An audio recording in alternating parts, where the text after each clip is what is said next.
What's up, everybody? You are tuned in to the Cris Style Ammo. Podcast, episode 194. Hope everybody's having a good evening, whatever you're doing. You're at home, you're at work. We appreciate y'all tapping in with us tonight. If you're listening on the playback, we appreciate you too. We got a lot of stuff to talk about. College football week one has passed. Now we're on the week two. We're gonna recap some week one and get look forward to week two of college football. We're gonna talk about we're gonna give our season predictions on playoffs and Super Bowl winners this year. Who's gonna make the AFC NFC Championship, and then we're going to talk about week one, and we're gonna talk about Kawhi Leonard too because he's into some foolishness, and of course, Maul's random news. But Yeah. before all that, Maul, how you feeling, man? Man, feeling good. I'm tired, man. Busy day at work, man, but blessed that we are busy. Enjoyed the long weekend. I know we didn't do a show on Monday, but hey man, football's here, man. Dallas Yeah, Cowboys versus Eagles tomorrow. Your yeah, boys versus the Chargers on Friday. Can't wait, man. And then my team. yeah, So I'm excited for football, man. Let's get this yeah, season yeah. running. Yeah, my Chiefs are just landed in Brazil, so it's all systems go. All right, man. Let's start off. Let's talk about college football, man. So Yeah. week one was last week, and I just wanted to highlight some of the more prominent games. We ain't got to talk about all of week one, but of course we could talk about the elephant in the room, which is Arch Manning. All the hype that was coming into this season about Arch Manning. They had to go against Ohio State, and they ended up losing. Losing Ohio State. Hold on, let me pull this up, man. Yeah, they lost to Ohio State 14-7, and it was a rough outing for Arch Manning. You're putting them in an environment of going against Ohio State. They won the national championship, so the crowd is hyped up. It's not an easy place to play. Plus, you're going against a defensive coordinator who comes from the Bill Belichick tree, who probably throwing stuff at Arch Manning that's he's never seen. And look, I'm not making excuses for Arch Manning. He played bad. He did not play good at all. Yes, did he make some throws probably in the fourth quarter, and they probably should have won. Even with all his badness, they probably still could have won that game because they had a couple of trips in the red zone that didn't go their way. They didn't convert. They didn't even get a field goal out of it. Yeah. So if they probably convert at least one of those touchdowns, we might be talking about a different game, maybe even going into overtime. Hmm. But because the Texas defense held up, they did their job. It wasn't the defense, it was the offense. And I feel like Sharks probably could have did some things, probably opened it up a little bit more. I don't know if he was just trying to, ease Archie into the playbook or whatever, but I think he probably could have opened up some things a little bit more.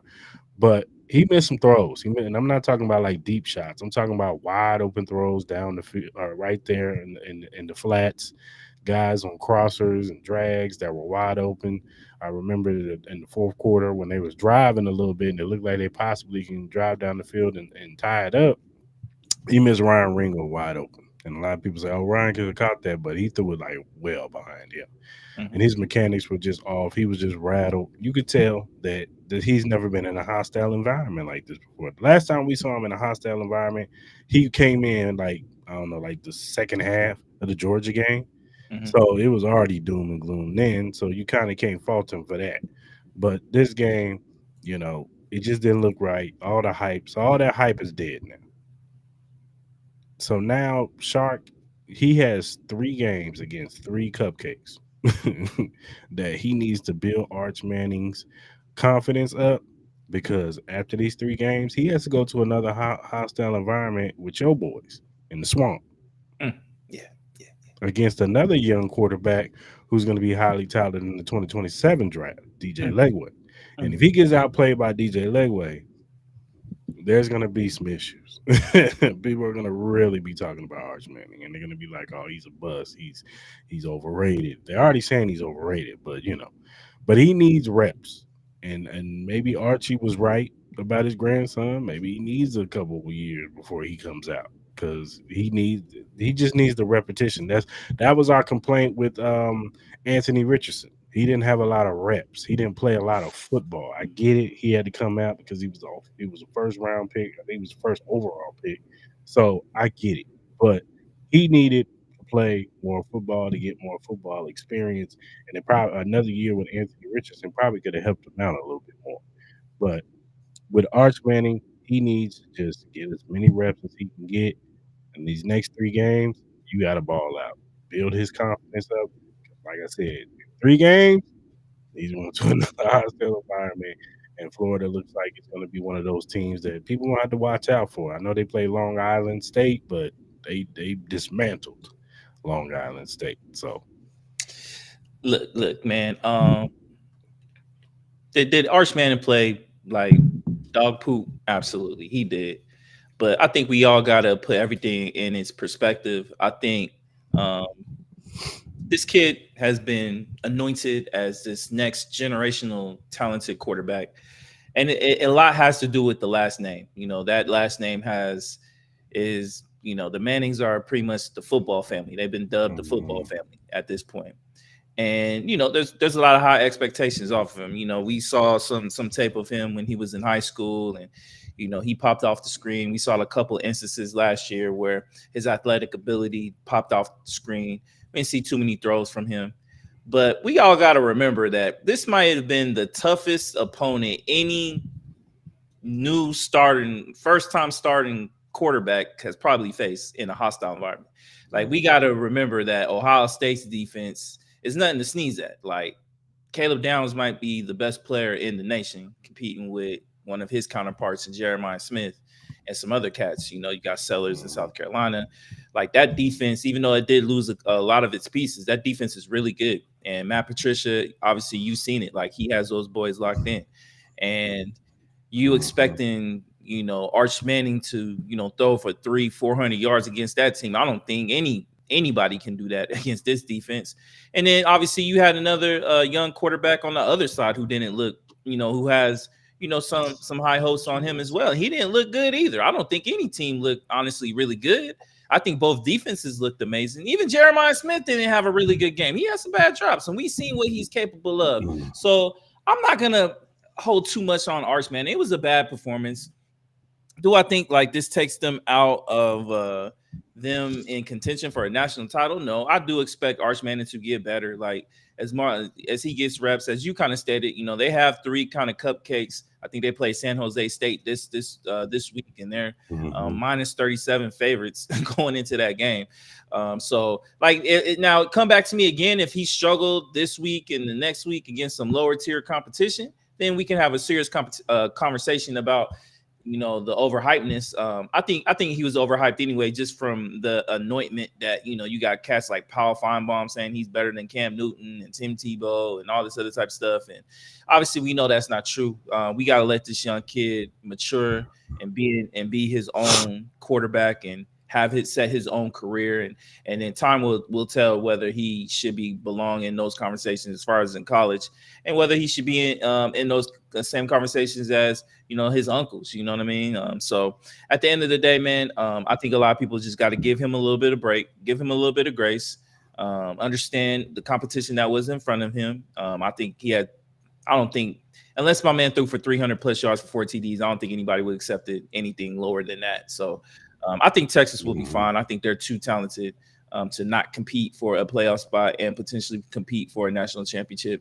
But look, at the end of the day, if Arch Manning corrects his mistakes and they get to the national championship and they win, all this talk about what happened in week one will be forgotten and the hype will be right back on. Yeah, so they play San Jose State, UTEP, Sam Houston, all at home. So They're not beating my boys. I'm saying that now. They're not beating my boys. So, yeah, DJ Lagway is the truth. And my God, this Florida team, hey, bro, we got the hard. Like, y'all look at our schedule. Our schedule is this like they did us no service with the schedule. But we can get through this schedule and only lose like 1 or 2 games going into the playoffs, bro. Ring me up, bro. Ring me up, bro. Because my Florida Gators, bro. We nasty, bro. We are nasty. And I get it. We didn't play nobody. Play like Long Beach Polytech or whatever the hell that team was. No disrespect, but you know, yeah. Long But Island. look, we're gonna really find out about this team. Like, obviously, we got Texas at the end of the month, and then obviously we got a ringer: LSU, Florida State.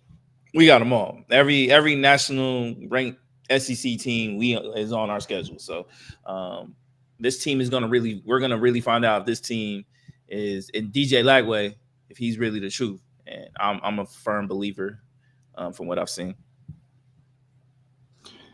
Speaking of which, Florida State gave I Alabama called the it. I called beats, it.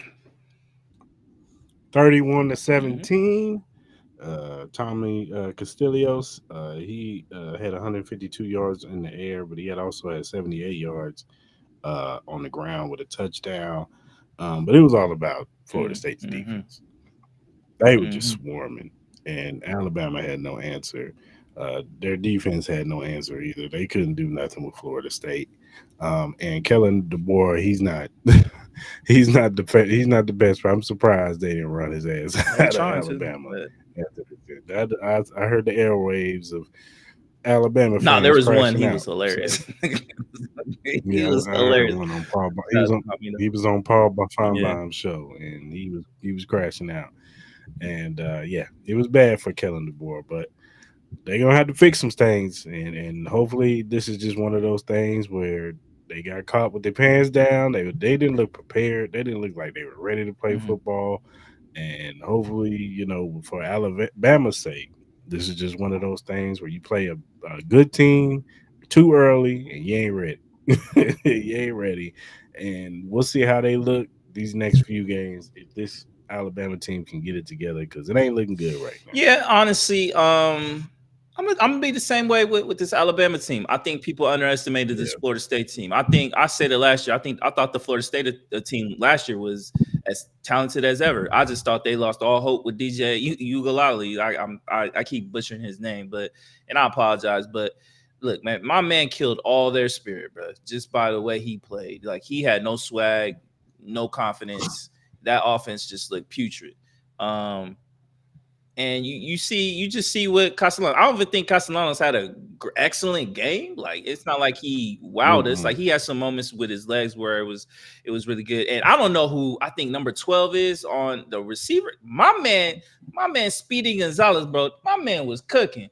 But I think that Alabama offense it looked good that first drive when they went down and scored pretty easily on that Florida State defense. And I was like, all right, maybe Florida State ain't what I thought it was, but it ended up controlling his emotions and able to bounce back. And like, honestly, I think the Alabama quarterback, he didn't look bad. I thought he did some things that were very promising. I just think that I don't know. It's tough. It's tough with Kellen DeBoer because he's had some really tough teams in Washington. Like it was really surprising to see how they Mm-hmm. played. Maybe these young guys weren't feeling the rain. Maybe I don't know what it was. Maybe they just had a bad day. But I do expect Alabama to bounce back. I think this team is just too talented to let this one loss get to them. I just think that people had this low expectations of Florida State based on what happened last year. They kind of forget the kind of talent that is on this team and what kind of squad they could be. I just think they needed a quarterback to just give them some confidence and give them some kind of hope to make it feel like the defense didn't have to do everything to keep this team in the game. We're going to find out that Florida State is probably a top 15, maybe even a top 10 team when it's all said and done. And then I wouldn't be surprised if Alabama is, right in the same range, around 8. I still expect them for them to find their way into the playoff. Yeah, most definitely. Like I said, it's early. Early. You know what I'm saying? That's why these games, personally, I get it. You want to get the people to watch, and it's for rating purposes. But I think these games should be played like a week, Either 2, way, week you 3. get leeway now. Like, kick. You get leeway, so you can afford Mhm. one, maybe 2 losses to top tier teams as long as it's a close game. Obviously, this wasn't close, but they're gonna have to perform better. Obviously, they're gonna have to win some big games. They can't sit here and lose another one and get drubbed. Like then I think they're officially out. But their schedule is tough, man. Yeah. I think they play LSU this year. Don't they play LSU this year? I think they play LSU and Georgia this year. Let me see. Let me see their schedule. Let's see. Yeah, they play Georgia, they play Tennessee, they play your boys, they're at South Carolina, LSU, Oklahoma, at Auburn. Yeah, their schedule's tough. And then they play Wisconsin, so we'll see what's happening. Uh, Michigan played New Mexico and this was the debut of Bryce Underwood, Mhm. the freshman from Detroit. He was the transfer because he was going to LSU, and he ended up initially transferring over to Michigan because Tom Brady spit in his ear. Man, come Mhm. home, dog. Come on, Mhm. we here, man. Come play for your alma mater or play for your hometown. And he played pretty good. I know it's New Mexico, but he played pretty well. He had 251 yards. He had a touchdown. Their running back, they always got good running backs. But Justice Haynes, he had 16 carries for 159 yards and three Mhm. touchdowns. So that always works. And you know that Michigan defense is always going to be good because they always get good Mhm. recruits. So um, they look pretty good. We'll see how they look when they play, some better teams. But we'll see how he looks They when got a he big game plays some this better week. They teams. go to Oklahoma, so Yeah, we'll really find out now. yeah, yeah, yeah. So they got Oklahoma, then they got Central Michigan, and then they got Nebraska, Wisconsin, they USC got looked really good, USC. really good. Their Yeah, yeah. offense looked amazing. With with that kid, he played at Yeah. UNLV. Yeah, they got a pretty Yeah. strong schedule, so we'll see what Bryce looks like. What I'm saying, once he plays against tougher competition, but they look good in this game. Same thing with Penn State. I'm not gonna spend too much time on Penn State. They played Yeah. Nevada. They Yeah, beat what the are we brakes talking off about? What are we talking Nevada. about? They beat the brakes off What are we the talking Nevada. So it was, and Oh, we real all saw quick. that Hey, coming. So Boise, y'all dog shit. Sorry. I had to say it, bro. I was about, Y'all got your ass whooped. yeah, I was My gonna bad. bring them up. But no, no, no, you good, good. It's a good segue. But yeah, they got beat by South Florida, and it didn't look pretty No, whatsoever. It was bad, and this is life without your boy. bro. Madison looked pedestrian out there, man. Yeah, and he got outplayed by the other kid, Byron Brown Yeah, he from looked South good. Florida. He He was reminded me of running Justin up. Fields a lot. Just kind of like his physicality, his athletic ability. Uh, Yeah, he was running folks over, and their defense was swarming all over them. They couldn't do mhm. nothing, and I don't think boys are gonna be that good. I didn't think they was gonna be as good as they was, and they was getting all this hype and being ranked. How you gonna rank them when they lost their best player? And I know you was all hyping your boy Yeah, Madison, they got but to go. Nah, they got to go I to at Notre Dame. They got to play UNLV. They got to play Air Force. I don't think Appalachian State is anything to sleep at. We've seen them pull some upsets. You know what I'm saying? Fresno State, Colorado State, like their schedule stuff. and then also Colorado, they played Georgia Tech. Um, we got to see what life is like without Shador Sanders, without Travis Hunter. A lot of the talk was why didn't Deion Sanders use those timeouts in the fourth quarter? He just kind of let the time ran down, and they just ran out of time pretty much and lost the game. Kador, he had some spots, but then he had some spots where he looked kind of iffy. But I'm gonna give him the same grace as I give the rest of these quarterbacks. It's gonna take some time. He's transferring from a different school, and we're gonna see how he looks mid-season. For the most part, the defense didn't look too bad. I mean, Hines King is he's king. He's just hard to contain because he is legs. But um, I think Georgia's. I mean, Georgia. I think Colorado's going to be all right. Yeah, They'll be fine. They hit they you know what I'm saying. Like I said, they're trying to get used to each other. They're trying to get work out the kinks and all that stuff. But I think at they'll the end be of the fine. day, I'm not I worried. think their defense looked way more athletic than what we've seen in the past. You know, what I mean, as far as them flying around the ball, getting tackles and stuff like that. You could tell this offense kind of took a step back a little bit without Shador and Travis Hunter, and just kind of explosion a little bit. But I agree with you. I think they'll be fine. Tough loss. You know, especially you're not home. Yeah. But I said it before. I think this Georgia Tech team is going to surprise a lot of people. I wouldn't be surprised if they eventually find themselves in the top 10 some point this year. I'm a big fan of that team. I think that team is a very, very tough team to beat. A very physical team. I like King as a quarterback for that squad. So I think Colorado will be fine. Yeah, then you had the night game. You had LSU at Clemson. Everybody was, two hype quarterbacks, Cade Kublik and Garrett Nussmeyer. Both of these guys are looked at to be first round picks in this upcoming draft. And I thought Garrett Nussmeyer He outplayed looked K good. Public. I thought He he shut me looked up. good. I said a lot of stuff Like, about him, yeah, and he did some NFL throws. I was really impressed, and I get the hype. I see it. You know what I mean? Especially that against that tough yeah, competition against Clemson and that defense. I was disappointed in yeah. that defensive line of Clemson a little bit, just a little bit. Hmm. They got some pressure, but No, I hear you. you know what I mean. I expected a little bit more from 'em. Yeah, I agree. I agree. But yeah, man, Garrett Nussmeyer, he outplayed K Kublik, and he looks like he's the best quarterback right now. It's early, but he looks like he's the best quarterback right now. His stock It's is up. up. No, it's up. He's definitely one or two. I think my boy from South Carolina is number one though. That boy's You like yeah, Lenore? I loved Here's what I my saw from him, man. I really did, man. I the, really did. the thing about Lenore Sellers is he's so boom or bust. Like I think his athletic ability and his arm and his rushing ability is Yeah, crazy. But there was some times in that game where it was like, I what you hear you. doing, man? I hear you. I hear you. I know there's got to be some things that are between this that I think needs to be resolved. But come on, man, you can't see what you saw on that TV screen and be like, you're No, always he. gonna put that above anything else, just because if you can put all of it together. Oh my God, what kind of Oh a yeah. special talent you can have going into the next level. You know what I'm saying? And that's nothing disrespectful against Garen Nussmeier. I think he's probably the better thrower of the football. He might be the better just pure quarterback, but just what the potentials could be, like we're talking about, like I Mhm. think Lenore Sarles can be like on a Lamar Jackson, Cam Newton kind of tier where he can be that guy that can just, he just you can just tell he's just athletically just gifted and better than anybody on the field. Speaking of athletically gifted, Nick Harbor, that motherfucker right there. Somebody said something funny on the broadcast. It was like the only thing they had to worry about was just he couldn't catch. Now he can catch. You know what I mean? Now he can catch the ball. So you know what I mean? That's like, hey, Nick Harper, bro.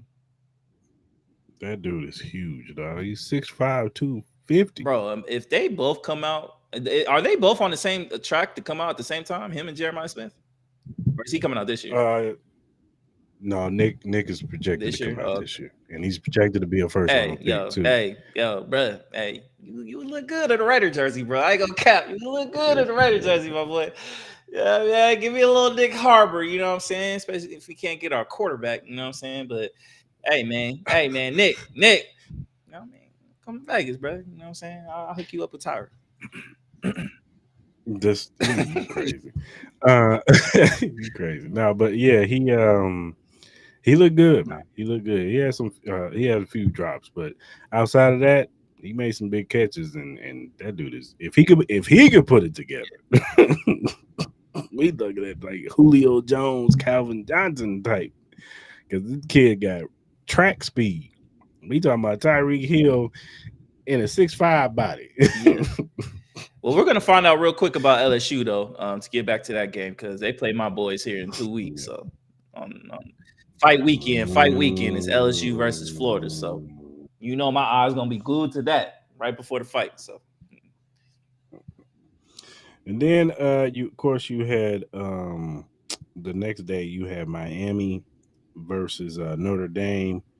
Um hey man, no I mean Miami look I good. like both teams. I like the I way both got teams look. Honestly, I like the they way both did. teams look No, good. both teams really look good. I like what they both of their I offense like the look car good. quarterback. I Notre like Dame look what I saw from him. yeah, he looks like he's like he's an upgrade over the I forgot what's the quarterback name from last year? I forgot his Oh, name. But Riley, Riley Leonard. Riley Leonard, yeah, Oh yeah, he he way looks better like than an Riley upgrade Leonard. over Riley Yeah, because he can throw the and football. honestly, he's just as athletic as Riley too.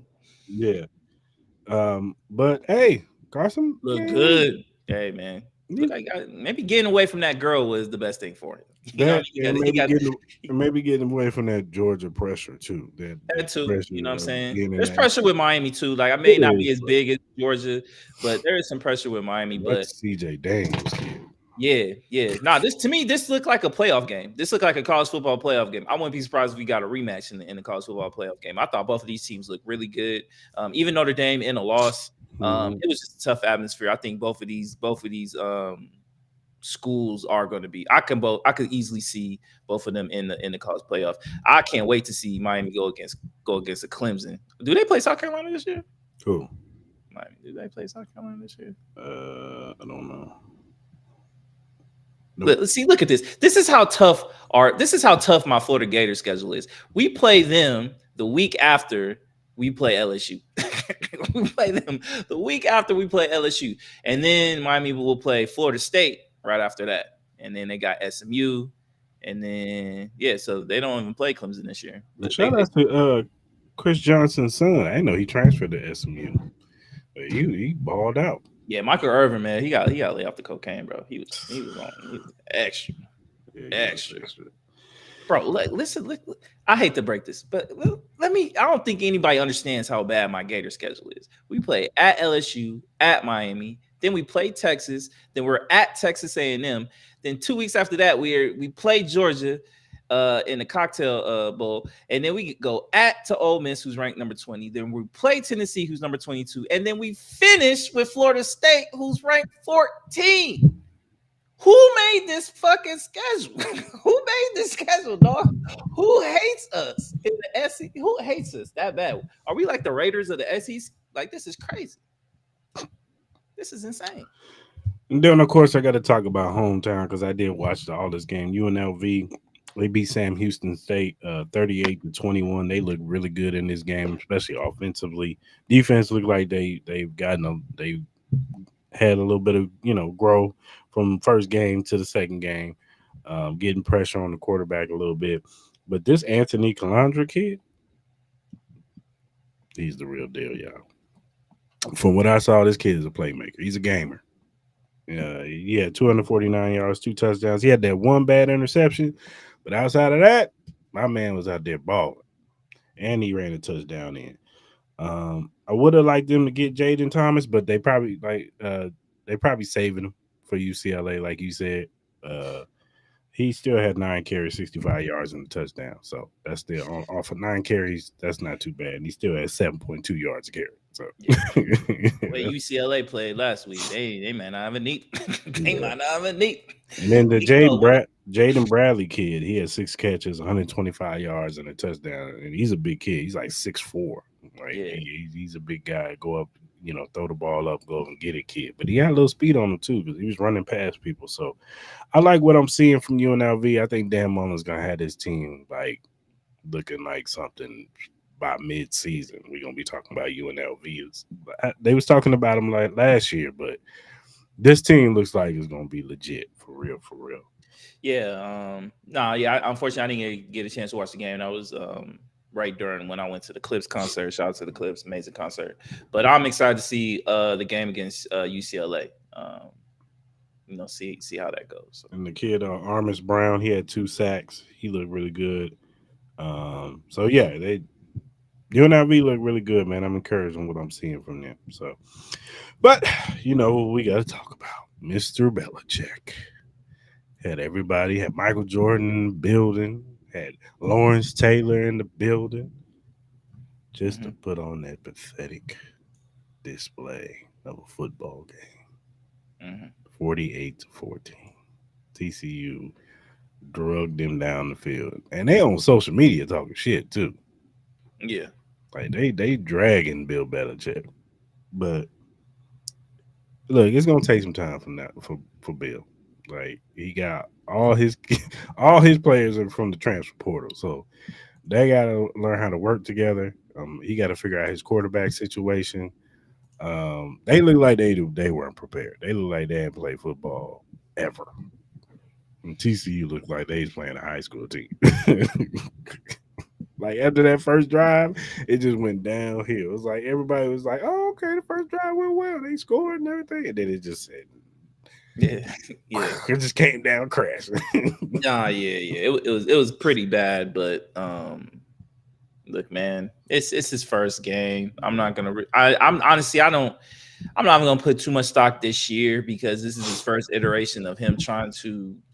He pretty much changed the whole squad they had from the year before, and that team wasn't good last year. So, Gio Lopez, I don't know. He looks small.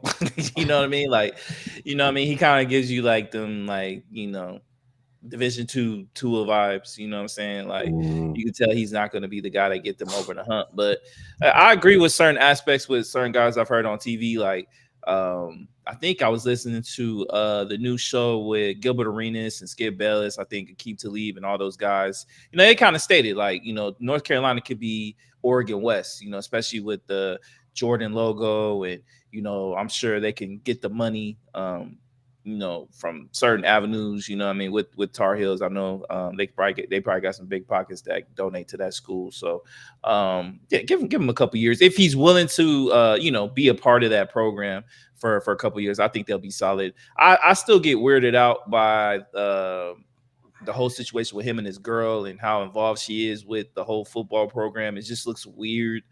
It doesn't really sit easy with me. Like that's cool that you're his girl and all that. I'm not even tripping about the whole age thing, but just the whole, you know, look of her, participating in UNC Tar Heel practices and kind of being the right hand to Bill Belichick as he's the head coach. It just looks weird, and I don't know how kids respond to that or everybody else within that program. yeah, it is a little weird, and hey, man, it is what it is. Yeah, yeah, Hopefully, this she's not a distraction, and forbidding him from really coach this team. But yeah, yeah. he's gonna have to figure some things out. You know what I'm saying? Like you said, I don't expect him to do too much this season or Nah. anything. Hopefully, next year he can get some more recruits in and build a program up. He still got to build this program up, and then eventually he's gonna hand his team off to his son. So, Yeah. um, all right, man. Let's talk about this week, man. So there's a few big games. There's a lot of like cupcake games this week. Yes, it Ain't a lot does. of big match, Yeah, it but the does. big matchups to me, of course, is our hometown UNLV versus UCLA. Hmm. That's going to be a big game out here. Um, if UNLV goes out there and plays well and wins, then we can have a conversation about UNLV winning this conference, the Hmm. Mountain West, and being the top dog in the Mountain West. So Hmm. if Alex Calandra can go out there and ball out against UCLA and Jaden Thomas and Bradley, all them boys, and that defense shows that they are taking another step forward to looking better. Um, I'm be really encouraged by UNLV. I expect it to be a packed house. I think UCLA is going to travel too, so you're going to see a lot of UCLA fans out there too. But I think UNLV is going to show out and show up just like they showed out last year when we played Boise State. So this is a big game. I know it's early. It was a big game. So I agree with you. I think it's a very huge game, especially with the momentum UNLV has. UNLV, UCLA coming off that bad loss. We're gonna see how focused this team really is. You know what I mean? And just see if they can, have a full game performance like they did last week. And see this team progress. You know what I mean? As we said, UCLA, I think they should be able to beat that team. Like, yeah, they do have Nico, but he hasn't really performed to the levels that he was you know projected to be. Even at Tennessee, we've kind of even stated that Tennessee really wasn't him winning those games. It was really that defense and the running game that was winning those games with Tennessee. So mhm. obviously UCLA doesn't have that kind of talent that Tennessee does have. But we'll see, man. I think it's going to be an amazing atmosphere at Allegiant Stadium when kickoff happens. I wish I could go to the game. I wanted to go to the game, but unfortunately, I got plans to go to dinner. But man, I'm gonna be watching the screen. Man. Don't give me that look, brother. Don't give me that look. Don't give me that look, brother. Don't do that. Don't do that. I do got plans to go to dinner. But at the end of the day, I will. Hopefully, they will have the TV screen on too, so I can watch the game. It might even be over by then. So, but anyways, UNLV for the win. That's who I'm picking. I'm always gonna pick UNLV. Then we got another big game, people. Mhm. Kansas Jayhawks traveling to Mizzou, Mhm. Columbia, MIZZOU. We about to stomp these Jayhawks, y'all. Yo, give us a background on this rivalry. Like, why what is with this rivalry? Why is it? Because Why we is it don't so? we don't like Kansas, and you know we share a city in Kansas City. Hmm. You know we got Kansas City, Kansas, got Kansas City, Missouri, and you know we don't get along. We don't like them, and we don't like the Jayhawks. This has been a rivalry for years. Now they took the rivalry away when Missouri went to SEC and wishing them stayed where they stayed at. Yeah. But the rivalry is still there. This Saturday, they're already chirping.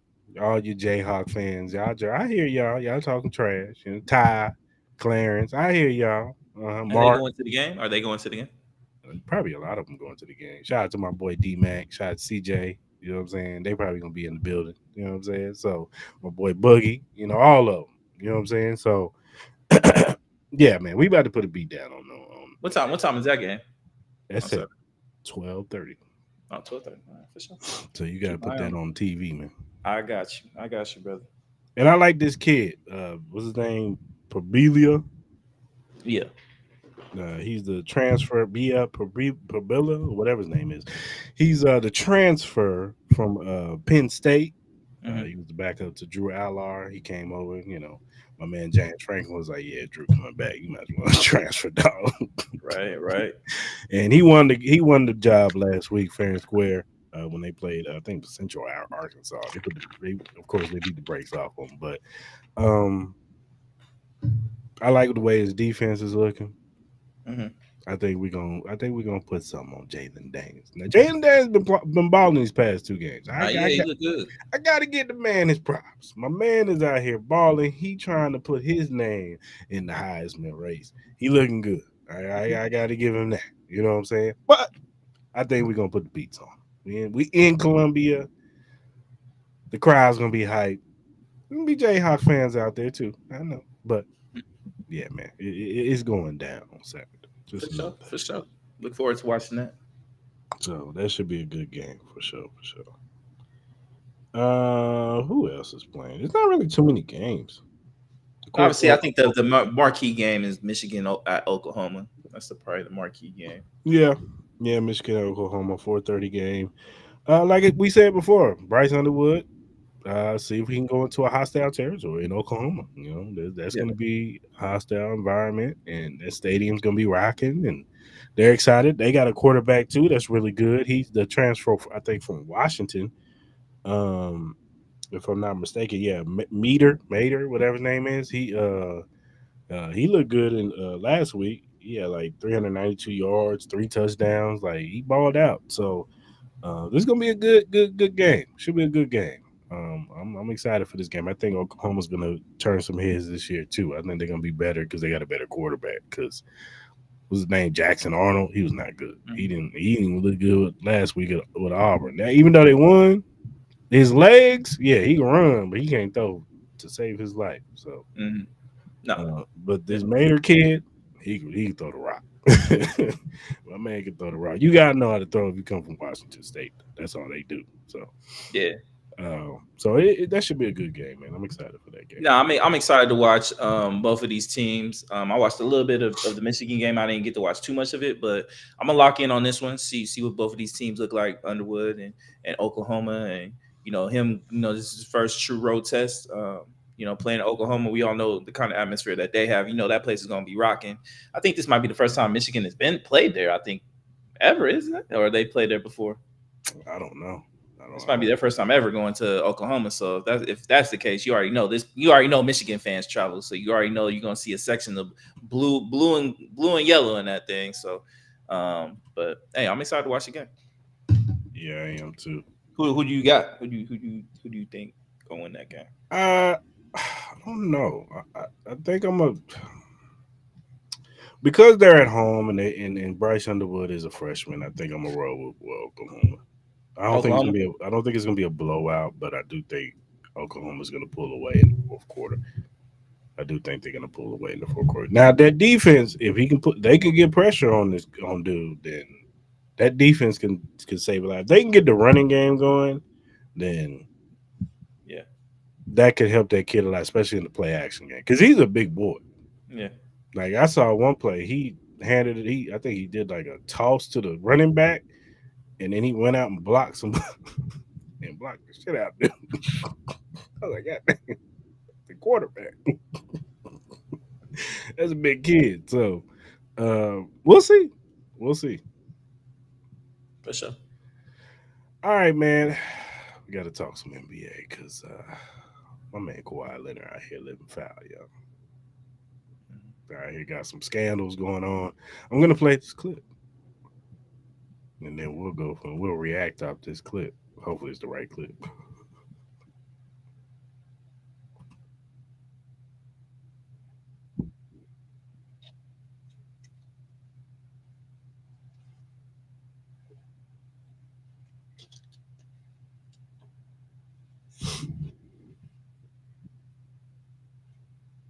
First multi-billion-dollar, allegedly fraudulent tree brokerage named Aspiration, which promises to clear your conscience and your emissions, they file for bankruptcy. And this is where the clue is. What David's looking at with his glasses on is a bankruptcy filing. There's a list of creditors, the entities to which Aspiration, in all of their alleged fraudulence, still owes the most money. And what I noticed is what David is noticing right now, which is that on that list of creditors, up near the top, above the Boston Red Sox, is an LLC. A tiny little company that Aspiration owes millions. And that LLC's name, David, is KL2 Aspire LLC. And what does it list there under manager or member name? Kawhi Leonard.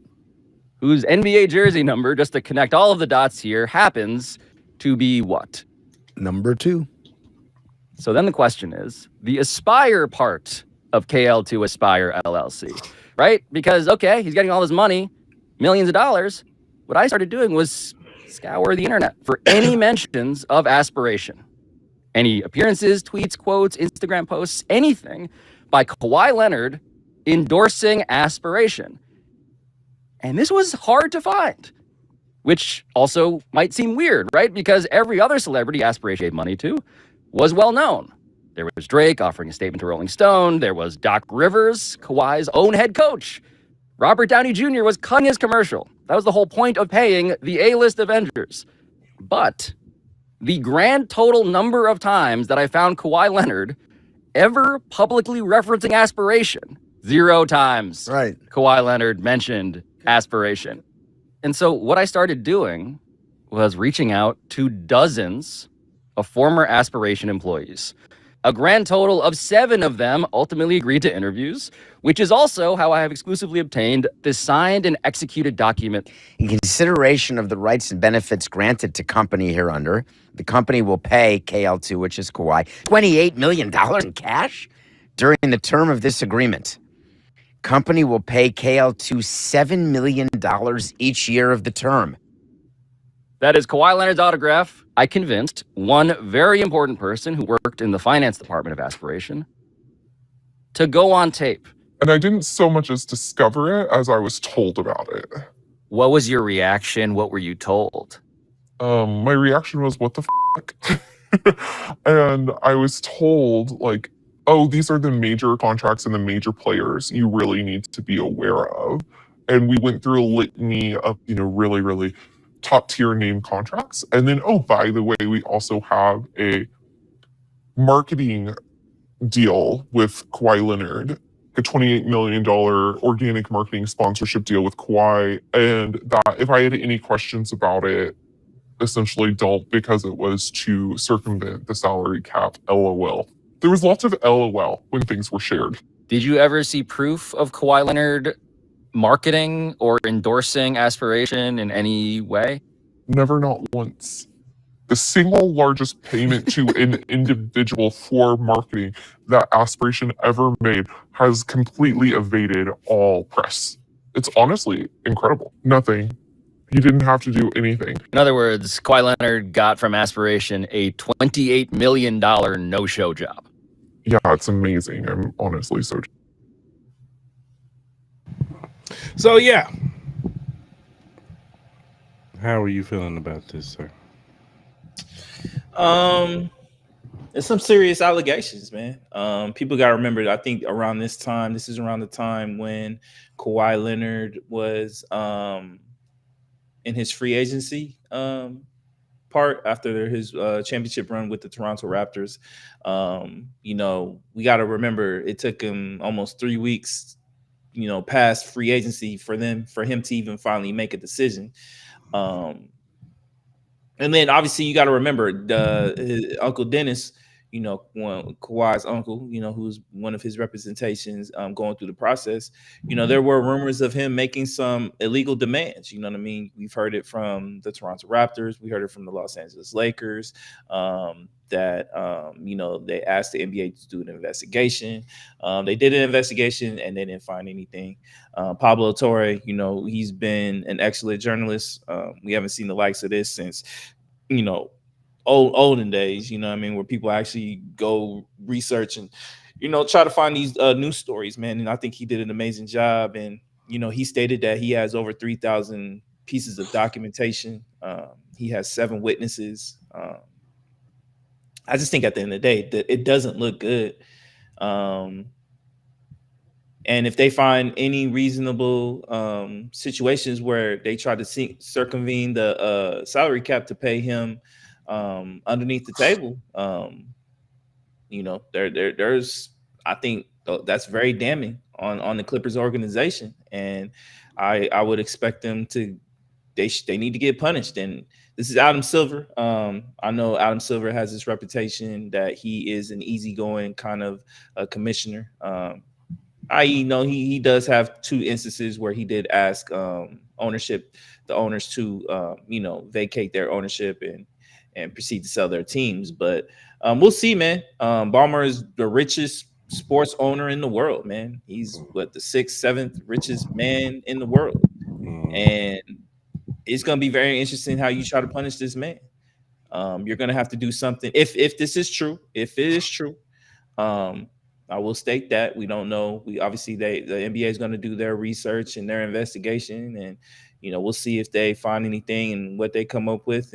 But if everything that we've seen is true, I'm sure Pablo has verified his sources, verified the documentation. I don't think it would be as big right now if he did not do that. I don't think he would have came out with this story if he did not do that, because his credibility is on the line if this is not true.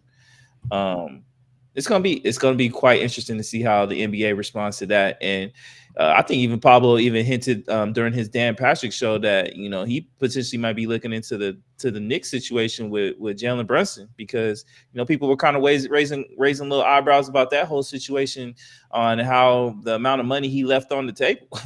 and people, I guess, have been emailing him on his tip line for him to investigate that situation. So maybe he might find something on that front. So this could open up Pandora's box in the NBA. There could be a whole bunch of organizations that might be doing this, especially with the whole salary cap situation.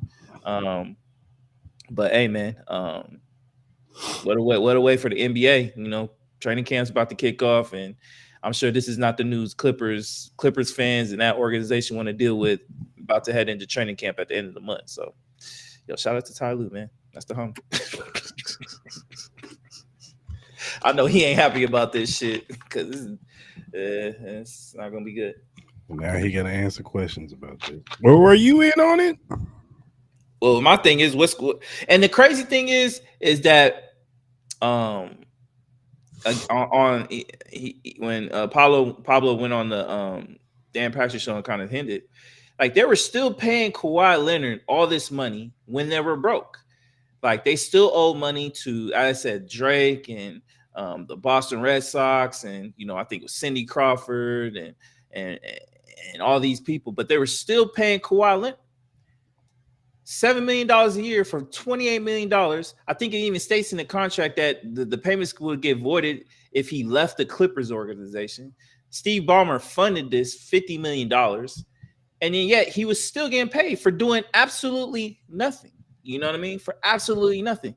And then I think Paulo even said, even with that all-star cast, all those names that he stated that were supposed to be endorsers and for that, Kawhi Leonard was getting paid 4 times the amount of all those other celebrities combined. So make that make sense. He's the one that's getting paid the most to do the least.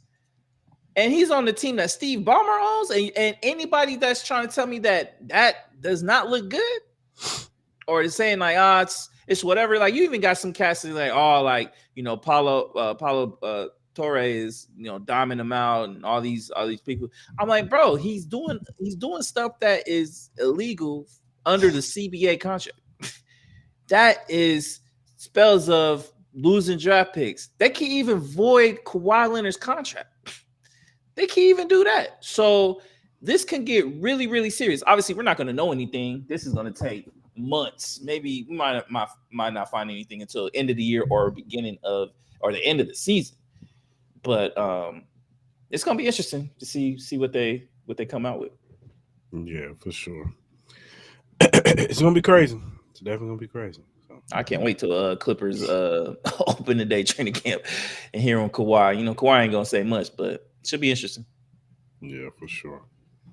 All right, man, we'll take a quick commercial break and we'll be back. Introduce yourself to Magnet, the ultimate sports drink. Are you ready to take your performance to the next level?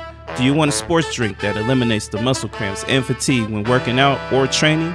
Meet Magnet, the sports drink designed for athletes who refuse to settle for mediocrity.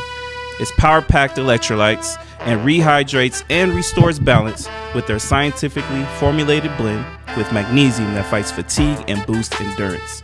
It has natural ingredients made with real fruit extracts and no artificial colors or flavors because your body deserves the best. It has delicious flavors like mixed fruit and watermelon that keep you revitalized and ready for action. It will boost your performance with essential vitamins and minerals. Magnet fuels your workouts, helping you crush your goals. Join the Magnet movement whether you're training, competing, or simply staying active. Magnet is your go-to refreshment for peak performance. You can order it now on our direct link at drinkmagnet.com. Also, use promo code Cris Style Mal to get $5 off your purchase. So don't wait. Again, that promo code is Cris Style Mal to get $5 off your purchase.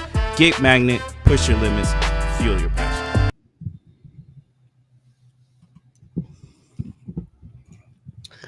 All right, man. So, every year NFL does their top 100. And I just want to get your opinion on their top 10 list. How do you feel about it, sir? Let me pull it up. Please do. I have not seen the list. So they have number 10, Patrick Surtain II. Number 9, they got Justin Jefferson. Number 8, Myles Garrett. Number 7, Derrick Henry. Number 6, Joe Burrows. Number 5, Patrick Mahomes. Number 4, Jamar Chase. Number 3, Josh Allen. Number 2, Lamar Jackson. And number 1, Saquon Barkley. Now, mind you that this list is picked in the middle of November. Mm-hmm. So keep that in context. Mm-hmm. I'm not mad at Saquon being number 1. I think Saquon was obviously probably the best player all of last year. He had the signature highlight of him doing the backwards hurdle that we've seen consistently. I personally, Lamar Jackson, I'm not mad at. Josh Allen, I'm not mad at, which is kind of funny when you have Lamar Jackson ahead of Josh Allen, but yet they pick Josh Allen to be MVP. Is hilarious. Yeah. That is pretty hilarious. Jamar Chase at number 4, I'm not mad at. I personally would switch Joe Burrow with Patrick Mahomes. I thought Joe Burrow had a better year just statistically. Obviously, Patrick Mahomes, the season overall was a lot better. But I think a lot of that had to do with his defense. But I thought Patrick Mahomes was good, but I don't think he was better than Joe Burrow. I would probably have Patrick at 6.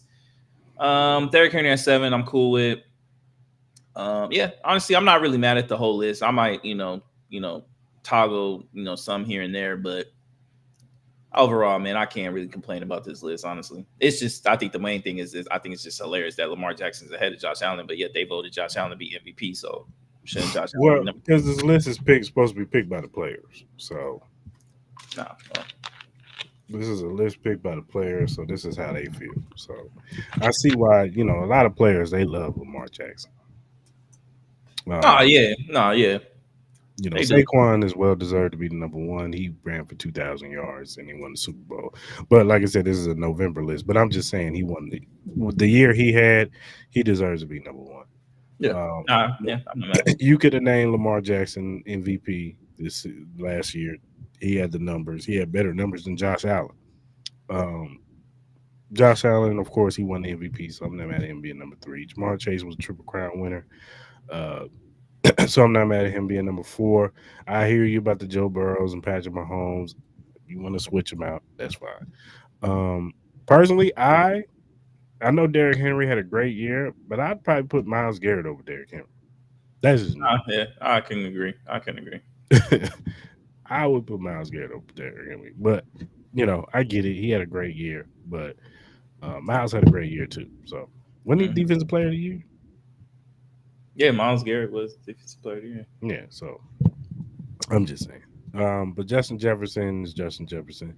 Patrick Surtain is Patrick Surtain. So, yeah, I'm not mad at it. I'm not mad. Alrighty. Delete that. All right. What's next? Oh, all right, man. Let's do our BetUs short 5 picks. Let's do it.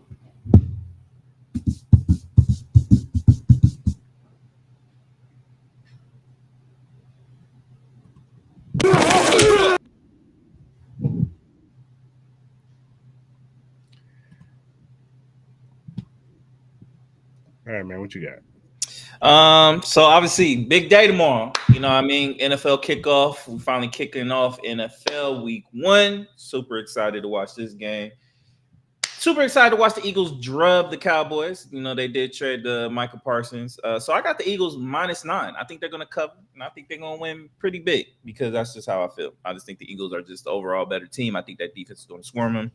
I think they'll be up by 20-some points. Dak will probably get his, BS numbers at the end, but that's how I think it's going to play out. I got the Browns +5 over the Bengals. I won't be surprised if the Bengals do win this game, but as bad as that defense is for the Cincinnati, I think this game is going to remain close. Even if you don't feel confident with the quarterback situation with the Browns, I still think they'll keep that game close. I like the Browns +5. I think you can't miss on this bet. The Cardinals -6.5 against the Saints. The Saints are terrible. If they don't cover this, then you just know you don't need to bet the Cardinals no more. That's just fact. This should be your test to figure out if you can bet the Cardinals or not.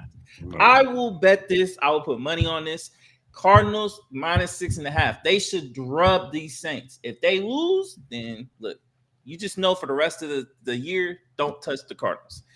And then I got one college football one. I got Texas -37 against San Jose State. I think they're gonna dog walk them because all the talk about Arch Manning and all them. I think that team loves Arch Manning. You could tell that team respects Arch. They love him as being their starting quarterback. They gravitate towards him. I think he's going to have a bounce back game against San Jose. It's at home.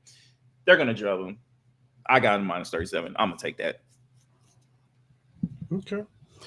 I got 3 college. I'm going to take SMU -2.5 over Baylor. Like I said, I like the way SMU looks. They returned a lot of starters back.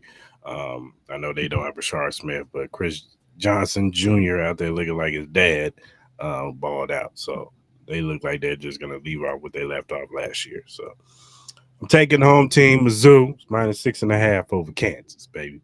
Let's go. Let's go. And I'm taking UNLV on the money line. And then in the NFL, I just went with these 2 games. I'm gonna take the over 47.5 for the Dallas and the Eagles game, and then I took the Chiefs -3, and I took the over 46.5. So, if you look at the screen, you'll see the QR code for the BetUs website. Damn it.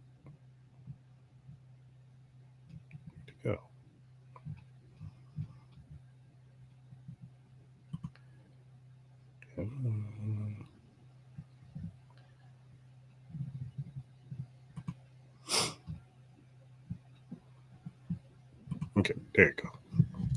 You see the QR code for the BetUs website. You go ahead and scan that. Put your information in. First time users only. Put the promo code in. Join 125. You get 125% sign-in bonus plus 10% gamblers insurance because they got other things on the website.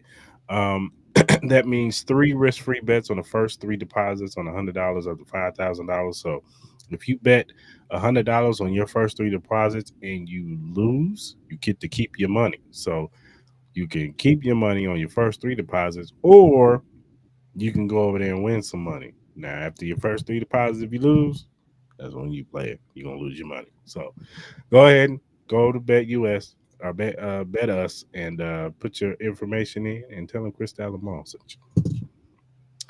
And that does it for our or Bet Us Shore 5 picks.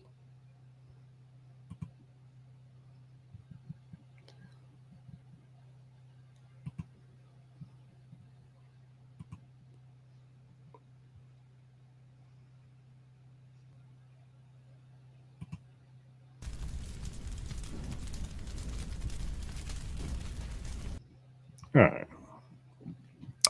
All right, good people. It's time for Mal's Random News. Let's do it.